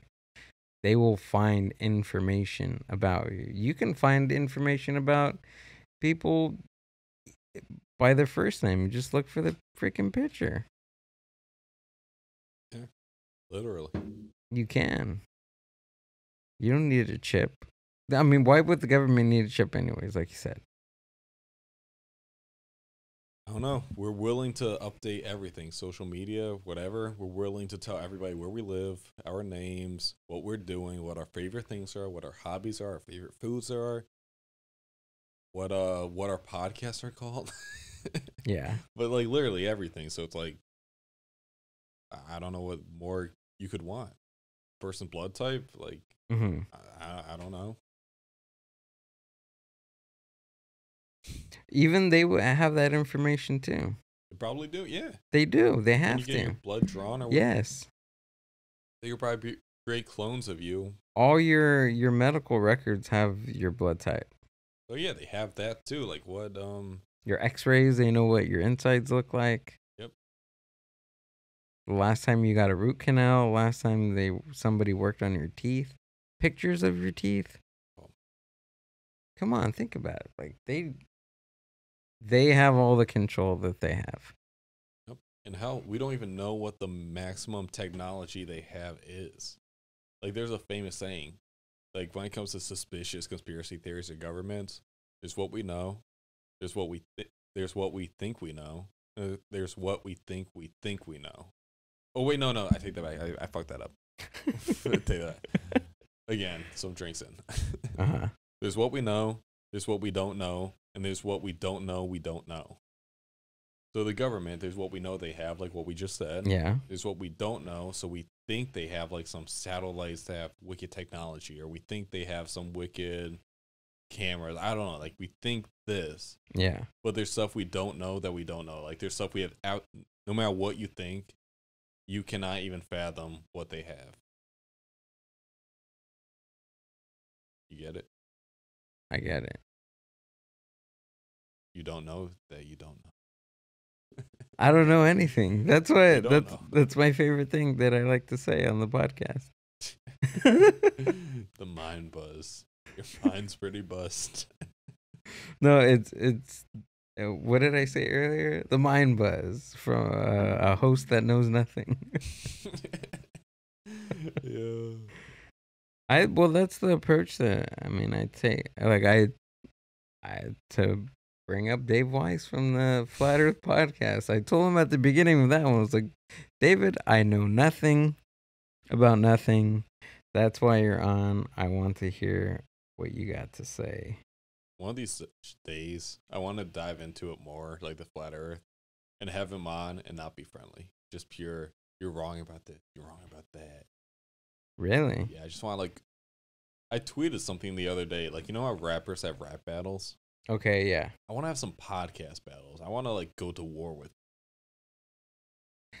like, that certain podcast who want to shout me out. Dude, I thought about that too. Yeah. No, but how would we do that? We have to think of like a type of software, whether it be different OBS, is it but anyways, I was thinking like kind of like an IG live, right? Think about it. Kind of like an IG live, but it's streaming, and yeah, kind of like it's the same concept with IG live but with podcasting. I mean, you can do kind of like the call-in show that we're talking about. Like rap. Oh, that. Mm-hmm. But rappers, like, they diss each other. But for podcasts, we can just live be like, I don't like the way you do this, or I don't like that. Oh, that. okay, Like, I see. you Yeah, get, like, a rap diss, like, they make fun. Like, I guess on a show, it would kind of be a sidetrack from the show, so I guess you kind of can't do it in that sense. But you can, you know how, like, Drake and Meek Mill had that whole battle? yeah. Okay. Like, they diss each other. Like, they say, like, oh, you did this, you lied about that. But, like, a podcast, it would be like, kind of like CNN and Fox News. Kinda. It'd be like a news segment between them where they diss each other. Like, Fox News says this, but legally they can't even call themselves news. Or like, CNN says this, but yet they do like change the data and shit. Like, but like with podcasts, I feel and I feel that in the independent, I'm gonna shoot myself for this, or somebody's gonna shoot me for saying this, but in the independent community, in the independent podcast community, right? Yeah. We have to, of course, there's love and there's support that you want to support, but you want to give constructive support. How to make their podcasts to sound a little bit better. There's certain tricks and certain tools that you want to share, and that's what I do. Like on, like, yeah, I don't flat on like, oh yeah, I listen to your podcast, dude, all the damn time. You can't. There's no way. There's no way. True. And I'm in like a couple of like threads with other podcasts, and I even tell them like I try to listen to all of your guys' content, but I don't, and I'm sorry, but if you have like a certain topic that I'm remotely interested in, I will take a gander.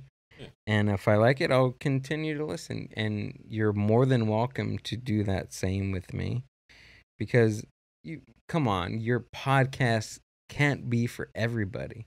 Yeah. It just can't. Even the Joe Rogan Experience, that type of podcast isn't for everybody, and vice versa. True. So I think like I think what's my point being with that? I'm saying that You're talking about podcast battles. yeah, exactly. Okay, so with the podcast, I don't even know if there's a connection, but I just wanted to say that. Oh, I get that. No, but I think it's just the constructive criticism that you can give, and some people find it hard to tell other podcasts that, and I think once you get over that hurdle, then we all get to lift each other up and have constructive conversations. I got you. On podcasting. Got you. I don't listen to any other podcasts in like the independent community. I listen to a few of your episodes, maybe and like maybe like 2 others. Yeah. Like really don't. But I help other podcasts like as more than like whenever I see people that could collaborate, I always reach out, and like even though you don't know each other, I help you out. I shout people out. Like I help other podcasts as much as I can in any way I can. Whenever I can, I always do that. I love to do it because if you help people out. Fun fact, a scientist did a study about real life karma. And like according to the study, people who are nice and helpful to other people, shockingly, people are nice and helpful to them back. So your life actually benefits. That's not the reason I help other podcasts, but it's a fun fact. So I just try to do that as much as I can.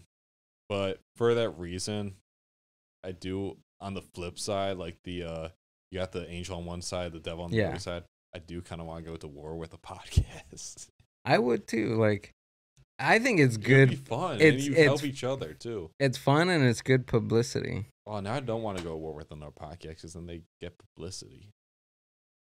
But you both do, because they're gonna be posting or reposting whatever you're saying. Yeah, but like, and hold on, dude. Not only that, on their podcast, they will mention yours, and they're gonna be like, "Oh, I wanna see who they're talking about." Yeah, but like, it's another way to grab an audience. According to that, for that reason, I would want to go to war with you because like I would want your show to grow. Like for that reason, I want to go to war with you, but I don't want to go to war with you. Is that why you came all the way over from Connecticut to start a podcasting war with me? The Way versus the Mindbuzz. Let's go. How would you even do that? What? The way rappers diss each other, you diss other podcasts on your podcast. So I would diss you like how? Like I would talk about like your interview. Like here's a diss for your show. Okay. And like it's a good. It's a. He's been waiting to say this. No, I've been waiting to say something else, but I'm still not gonna say it. But like this is a good. This is a diss that's good though, because it's a compliment. Like that's why I'll use this as an example. Mm-hmm. But I would say like on my show, I'd be like, "Yo, the Mindbuzz over there, yo, he knocked his studio off from Joe Rogan." Okay. You get what I'm saying? Yeah. Like, but like I would use a more mean one. Like in this case, you got the same backdrop and you got a wicked studio. Like that's why I'm using this as an example. Because your studio is better than anyone else's I know. Because it's just like such a clean, nice setup. Gotcha. But like that's a diss. You get what I'm saying? Gotcha. Yeah. Okay. So like some shit like that, but like serious towards another podcast, like the way rap battles diss each other. But it's a form of like poetry, but you know, you're not poetry. What the fuck? No, I'm saying like it's not a diss at all. It comes off maybe as a disrespect remark, but the deeper meaning is that no, it's not a ripoff. He just cares about his studio. And that's what's nice. That's what this one was like, because I like your show and I like what you're about. But like an actual diss with another podcast would be an actual like this, like an actual like. Oh, okay. You get what I'm saying? Like that's what a podcast war would be. Oh. Like, I would diss another podcast like, yo, why you put on your story that BS when you don't even look into that BS at all? Like. Oh, okay. Yeah. Like that would be what I would declare war. That would be like the name drop in a rap song where they name the thing and then they go back and forth. And I want to name drop that one, but at the same time, that publicity thing, I feel like I'd be helping them. I don't want to. Well, yeah, because you're gonna be you've talked about it. It's now on here, and I'm pretty sure. But hold on. I never think about it except for that you were involved with it, which is why it just came out like it's not like. Yeah, it would be like, okay, so now you guys are having that beef, but you're having that beef on here. Yes. And people are like, oh, you know what I heard about these two? Yep. Right? You're getting it, yeah. Shit. That would be like the podcast beef. And So, then like on the own show even, we'd say like, yeah. So, so you're going to different shows talking about beef about another show? Or even on your own show, you can talk beef about. Well, I the know other that, show. but yeah, but that would get. You have 3. Think about it. You have 3. You might reach 3 audiences. Oh, two audiences that you haven't even thought about touching because it's here. Like, if you would do something like that on here, it'd be not only here on the Mindbuzz. But my show since and their show. your show and then their show, and that's how like rap beefs tend to start. Like they go on a radio show and then they say like something, and yeah, that's how it would go. Yeah. Dang, dude. Yeah, I'm gonna just ghost them. Ghost them? That was a play on words with the name of the show. Oh. Wait, hold on. Hold on. I think it's them. I forget the name, but I think it's them. Yes. It is. I think you should. That would be. I think you should. So you can put a snippet on and be like, "Yo, everybody, check this out." Yes. No, that's a great idea. Yeah, I don't want to do that. No, you don't want to. Because Do it. that publicity thing you said before is like, why would I help like the enemy?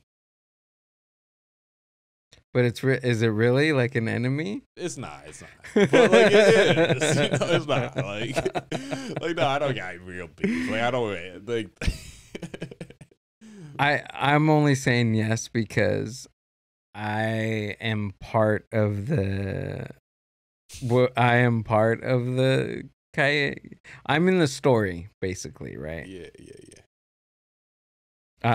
There's a point in the story where I'm there, so that's why I'm saying, hell yes to it, because I also I do have other projects that I'm working with. I hope to see that one go out. The Yeah, comedy one. yeah, exactly. So I think that's why, and it'll just push that out a little bit more. So. Yeah. I don't know if I was in the same Instagram group as you were with like all those podcasts. Yeah. Was I? I don't think it was the same one, but I don't think so. It was Chaotic Neutral. It was the one we just talked about, and it was like 6 others or something. Oh yeah. Yeah. Then you were probably on there. I was, but then it left and joined. I didn't message. I wasn't too into that group the same. Okay. So like that, I muted it, and then they joined a new one. So I'm like, oh, okay, good. Oh, okay. So you were one of the ones that. Okay, maybe that's how we found each other then, I think that is, yeah. right? Yep, because you, Concerts That Made Us, and I think it was just you two I liked. Mhm. Because, like, again, like I said way in the beginning, I don't like people who are fake, gimmicky, or like, Yeah, yeah, I didn't like that. You two seem chill. yeah. Well, I think we kept it real, and also because I'm not gonna say, dude, oh yeah, I listen to your podcast all the time. I'm not gonna say that, but constructively, if I do listen or find a podcast that is really good, I'll fucking promote the hell out of it. Like, if it's something that I really enjoy and I can always go back and listen to, then yeah, And I that's do. what your show with, like, the animation and the way you do it with the studio. Like, I Yeah. see you put the effort in. Yeah, Concerts That Made Us, his results, like, I know his show's doing well, and, like, he seems passionate about the music, and it's a great Yeah. concept. So, like, that's a great one. And the network I'm in, the network itself is putting in the work. I love the network, but, like, a few joined that I'm kind of, like, oh really? a little, like, So what is Yeah. this network? Like, you don't have to, you can name drop them, you don't have to name drop them, but what is it? Like, what do you guys do? they You guys- got a website. They're doing an award ceremony. Actually, they started like a few months ago, and it's finally coming up. I want to say in a few days, actually. And it's just like a group of podcasts. We're all like under the same brand name, and Oh, okay. yeah. And there's like I do like the network. Even like the ones I'm sent, like they were sketchy starts. But I like there's not one. If I get the impression I don't like any, that's a mistake. I do like the network. I like the shows on the network. It's good. But yeah, I don't know, I'm just gonna leave it like that because I don't want to disrespect it. I like the network. Yeah, of Yeah. course. No, that's something. I think that's part of the, I guess, my reach for starting a new project is because I want to take, for instance, this. This is one art that I do completely alone. Now, it's great. It's great in a creative standpoint because I get to be creative uh, on my own. But when you go into another podcasting project that with somebody that has the same passion for Who are it, you collaborating you with? do? I'm curious. Can you tell me who you're doing this thing with? it's the one that you're talking about, the one that you Oh, wanted God to damn go. it. How they don't? Oh God, they don't have like any sorts of comedy. I feel like it's gonna be bland. You got to remember who's behind not, the mic. Not the concerts one. It's the different one, right? Yeah, Bro, but they look stale. They look plainer than bread. here's the thing. There's Like the ideas I pitched before, uh-huh. they ain't gonna reach like, and they're not even. I'm not like. It sounds like I'm being a snobby person. Uh-huh. My ideas are blank compared to like good stuff. That's, Mhm. There's probably like 1% of that. Here's the thing. So let me finish. Yeah. So when originally I was thinking about starting other projects, which I'm not just married to that project. I want to start actually another one. I reached out to a couple of other podcasts. Make sure you don't do too much that you wear yourself out too. Exactly. Yeah. Because I still want to keep this, of course. This is gonna keep going. But I wanted to work a little bit more in a like a teamwork effort type of good. style. And I clearly I do have some really good ideas that I feel that I want to share, and I want to, get as much input as possible and build this like team of stuff that just throws out Kind of like a network. a 30-minute episode, but having it try to hit different humor bones in the body with one person. Gotcha. So it's You something. don't want to just pure push the envelope. You want to like push the envelope. You want to do dad jokes. You want to do like actor. I don't know, like other jokes. You want to hit like every mark. It's gonna be that aspect, And because we actually did a few recordings doing, talking about current events and just poking fun at current events. And it was cool, which we're going to continue to do that, but add 30-minute snippets of those into it's going to be like I'll tell you this, it's going to be a mosaic of sounds. I think the one thing that I want to hit on is tapping into like an audio as an art form. Yeah. When you press play on that podcast, it's going to take you through like you want to listen. You want to lay down and just listen to it. I mean, it could be funny, it could be scary. Yeah. Different things. There's so many. I think that's why I love doing this, man, because there's just so many options. And I think that's why another point is why I wanted to start on another project was because I wanted to do that. Like with this show being it different, it's a conversation between two people, right? Yeah. But it's not really animated, and I want to throw some animation, but that's constant animation. It's like boom, something really funny and get you going. Play like an interlude, and then boom, like another thing. You're constantly changing the channel. Got you. And that bringing different dynamics. You're right. I was bringing my own bias into it, and I was wrong for that because you do have to hit like each market. I get that. Mm-hmm. That's a good idea. It could be cool. Yeah. I mean, that's the idea, and we'll see if it works. I mean, there's only one way to find out. Yeah, right. Do it. Just do it. And even one of the collaborators in the group, he was like, "Damn, we're gonna need some good, audio,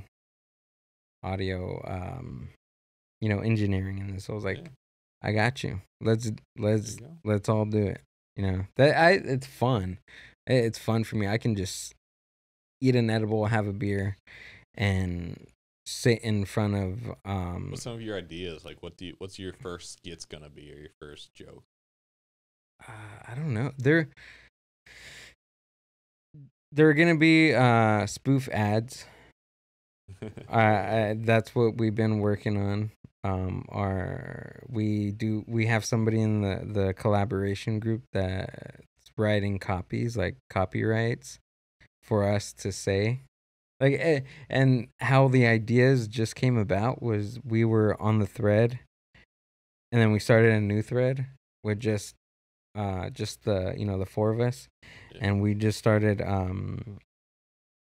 doing all the voice things that we're thinking about. I'm like, dude, we're like, I even wrote in that thing, I was like, we're a podcast and we're typing. I mean, what are we doing here? So I started doing voice messages, and they would like type things, and I would say like an announcer voice, or I would do some like Mexican like really stereotypical Mexican voices in there. Sorry to cut you off. I really have to use the bathroom again. Yeah, go for it. We're going to take another quick little break. Breaky break.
the Mindbuzz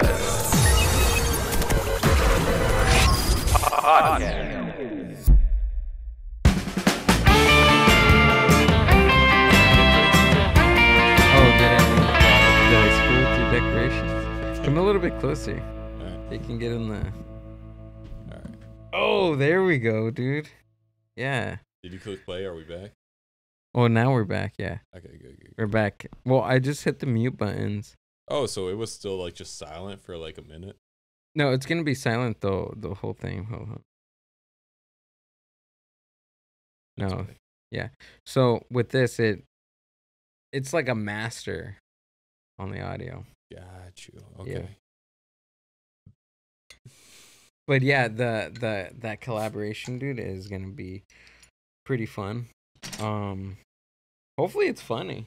Like I we're just doing things that we think might be interesting and kind of cute. I like it. I haven't heard one like that. I mean, it's a simple concept, but it seems untapped. Uh-huh. Yeah. Yeah. So I'm pretty excited about that. I don't want to overwhelm myself, so I overwhelm.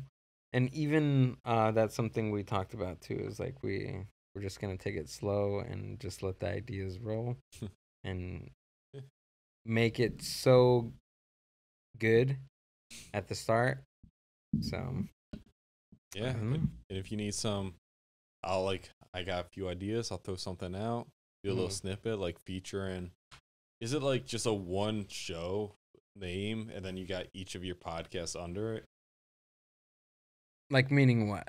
Like, will it be the it would be called the Wacky Podcast, and then it would say like with Oh no. host the Mindbuzz and host the, it wouldn't be like that. No. Okay. No, well, I mean on paper, but like on like show description and show notes. Yeah, of course that's gonna be down at the That's bottom. what. Yeah. Okay, Yeah. Okay. But it would be something else, and that's at the very bottom, Mhm. like the credits. Yeah, pretty much. Yeah, Got you. yeah. Sorry. Excellent. Which usually, did he text you? No, I was just checking my phone. Okay. We should has he like written you or anything? Have you wrote him? Not yet, but we should probably get Korean barbecue soon. Yeah, Yeah. exactly. Yeah. I've fallen asleep in a Vietnamese place in downtown LA. What? How much Yeah. did you drink? A lot. We had a lot. We were peeing, like we walked from I think it was like downtown. He lived in downtown. I think it was one of my friends, Wes. Shout out to you, brother. We were drinking. We went to I don't know. We went to a lot of places. Yeah. Yeah, but we ended up like walking from like one place to another. I don't understand why we walked, but we didn't. I don't understand why we didn't get a lift. All right. Maybe because we couldn't find one. And you drank enough that you passed out in one of the restaurants? I fell asleep. Yeah. What's the drunkest you've ever been?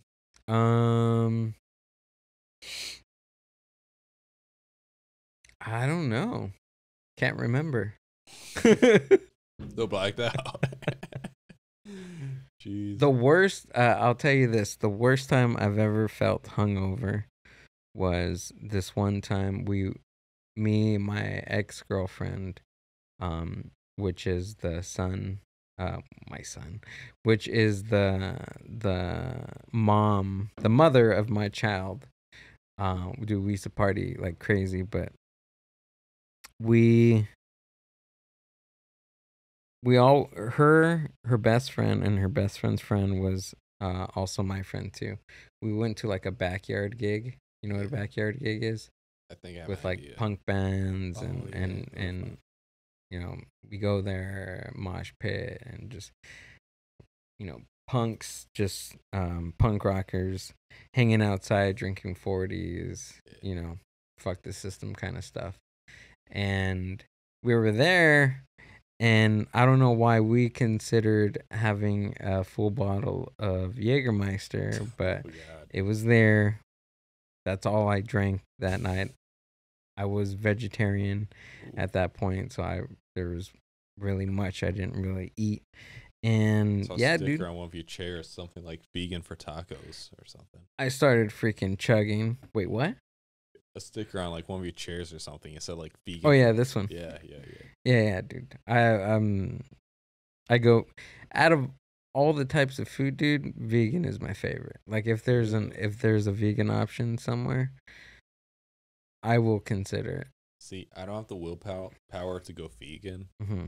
but I do try to cut back on my meat intake because like what they do to the animals is like cruel as hell. Yeah. Yeah. Yeah. But- But I was there. I had that. I think like half a bottle of Jägermeister, and I blacked out, dude. They said I peed on myself Oh God. in the car. You were fucked. They had to pull over. I was throwing up everywhere. I threw up in the car. They threw me out of the car. My girlfriend had to carry me in. God. Yeah, there's so many stories. There was that one, but I'm talking about the hangover the next day, dude. It was just brutal. I think I had to go to work, and I worked at a retail store, and I smelled like booze. Like the customers I was helping probably like noticed how badly I stunk, and I looked drunk. My eyes were all bloodshot red. Bro. Freaking. I don't know what you're selling, but you're selling shoes, and they're like, like, oh, I want to see a Nike, and you're just like, yeah, here's the Nike. I'll get you a Nike. Fucking just the worst headache in your life. Yeah, smelling like booze and throw up. This is your Nike. Bro, they probably get contact wasted around you. Yeah, or you're just like, sir, hello, do you work here?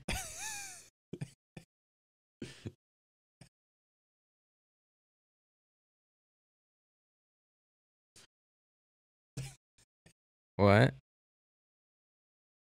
No. Bruh. Do I? I don't know. I don't know. Do I work here? Probably not by tomorrow. Not anymore. And that was my last day at work, everybody. No, but Oh, shit. no, that was bad, dude. And I fell asleep at the counter. I remember that, but underneath the counter, because I worked in the paint department. Oh my God, how did you keep your job? Exactly. I kept it like 3 more years after that. Nice. But I kind of I talk about this in the podcast, but about how it just went to the point where I totally didn't give a fuck, and I was smoking weed inside my car, inside the parking lot, like right outside the doors, like on the side. Like, you know how like when you go to like a like a large supermarket, Yeah. and they have like a row. Freaked me out. Yeah. They have like a row of cars, Yeah. like on the side. Over there. Yeah. Sheesh. I've You don't have cars like that in Connecticut? Is that where you're getting scared? that was like it was like so sudden and close. I thought I was like out the window. I'm like, what the fuck?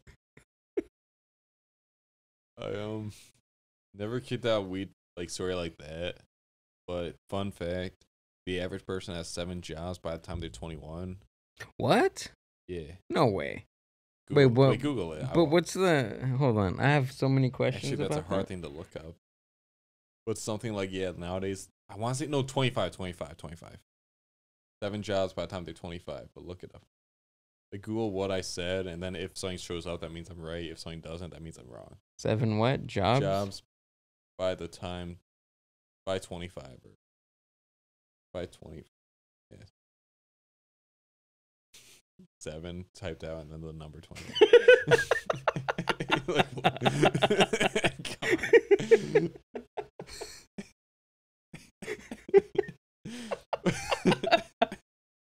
That's how you know when somebody Oh, has reached a point. is that it? The BLS.gov? Try that one. An average of 12.3 jobs. This one? No, third one. This one? Yeah.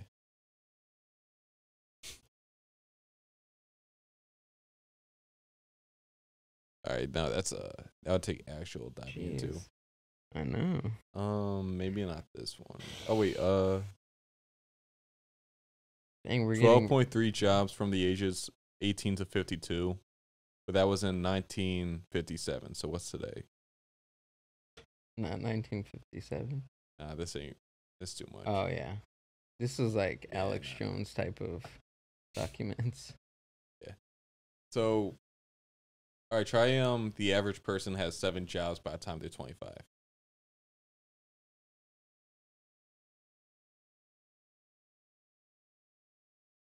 And after this, we gotta get some Korean barbecue. Yeah. All right, try that one, the first one. Okay. All right, all right, so wait, scroll down to the average number of times people change. All right,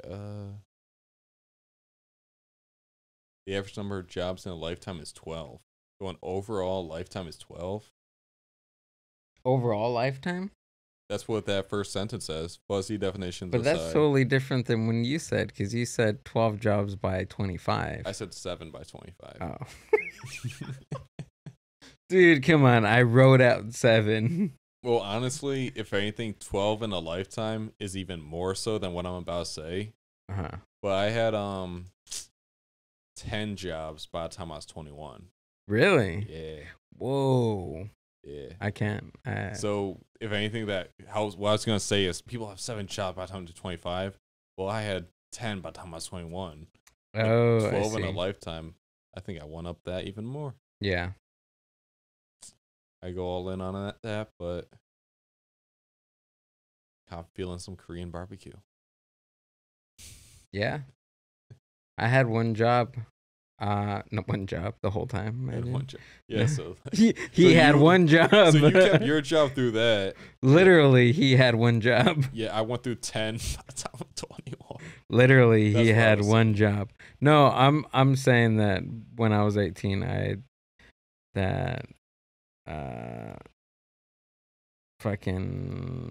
fucking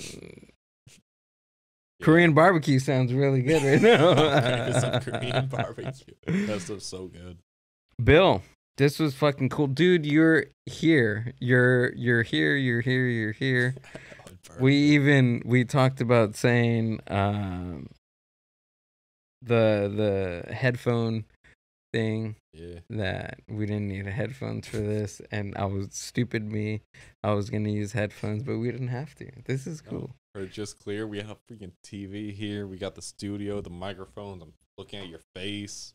got the Yeah. laptop. Like, wow. This is how it's done. No other podcast doing this. No. Unless they the big Joe Rogans. No one's doing this. No one. But how do we end it, dude? I feel like we should end it, differently than how I usually end these. I mean, I don't know. We talk about your podcast and then just let it fade out, or I don't know. I mean, I'll say I'm from Connecticut. I've seen some cities.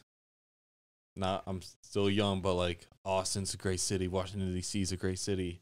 Now, man, Los Angeles, home of the Mindbuzz. Well, an hour outside of Los Angeles, but like Los Angeles, California. I'll say I'm in the middle of a journey. It's just an absolute fantastic time being on the Mindbuzz podcast. Guy's got, for people who just listen, he's got a studio set up like no other. Like, I cheat a little bit because I'm given a studio, but like you put together the work that 99% of people don't. And like, this show's just like no other. okay, you talked about the Mindbuzz. What about your show, dude? Oh, yeah. Oh, yeah, I have a show too. That's right. Yeah, for people listening, for people some reason still listening, either this is the best or worst episode of all time. It's no middle. It's Dude, that's gonna be the title of this episode. This is either the best or This is a pivotal moment in the history of this podcast to where you can keep subscribing or you just throw it and you trash it. Your viewership either triples or just goes down to zero. Everyone's like, fuck this, I'm done with this show. What the fuck happened? That's the last straw. I was good with the crackhead Jesus, but this nah, fuck out of here. I was good with the Aunt Jemima and Uncle Ben episode. I was good with that. I was good to you. Now you have this. What is going on, brother? For the listeners, I'm Bill from The Way Podcast. Podcasttheway.com is my website. You can find me on Twitter, Instagram at Podcast The Way. But if you listen to me, you'll be like, this episode is absolutely the yin to the yang, or like the absolute black to the white, or like the exact left to the right. Like, my show is absolutely nothing like this. So don't expect this. It's fun to like, that's what makes this show here, the Mindbuzz, so good. You get to relax, have people talking. But for me, I interview the experts, guys who got 104 platinum gold records, people who write books on Silk Road. I don't want to like, I sound like I'm jacking myself off when I say that. Like, I gotta take, no, it's a good show though. Check it out. It's on the radio too, so it's gotta be decent, right? When I said that, I'm like, oh, that sounds cringe as fuck. But like, that's the show. Check it out. The Way Podcast, it's called. Check it out. Oh my god. Damn, dude. What the fuck? That was it. I guess that was another one from hiatus. And yeah. Mindbuzz Podcast in the flesh with The Way Podcast. This is absolutely nuts. I wouldn't have never thought about this in a million years. You know that, dude? I'm still tripping out. Like you say, you're tripping out about like TV and cable. I'm tripping out about this, bro. I'm too high for this, and I'm too buzzed for this, and this is fucking green barbecue.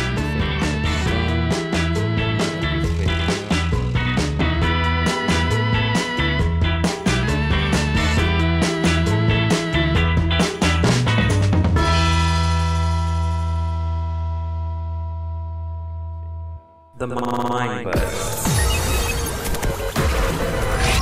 Podcast.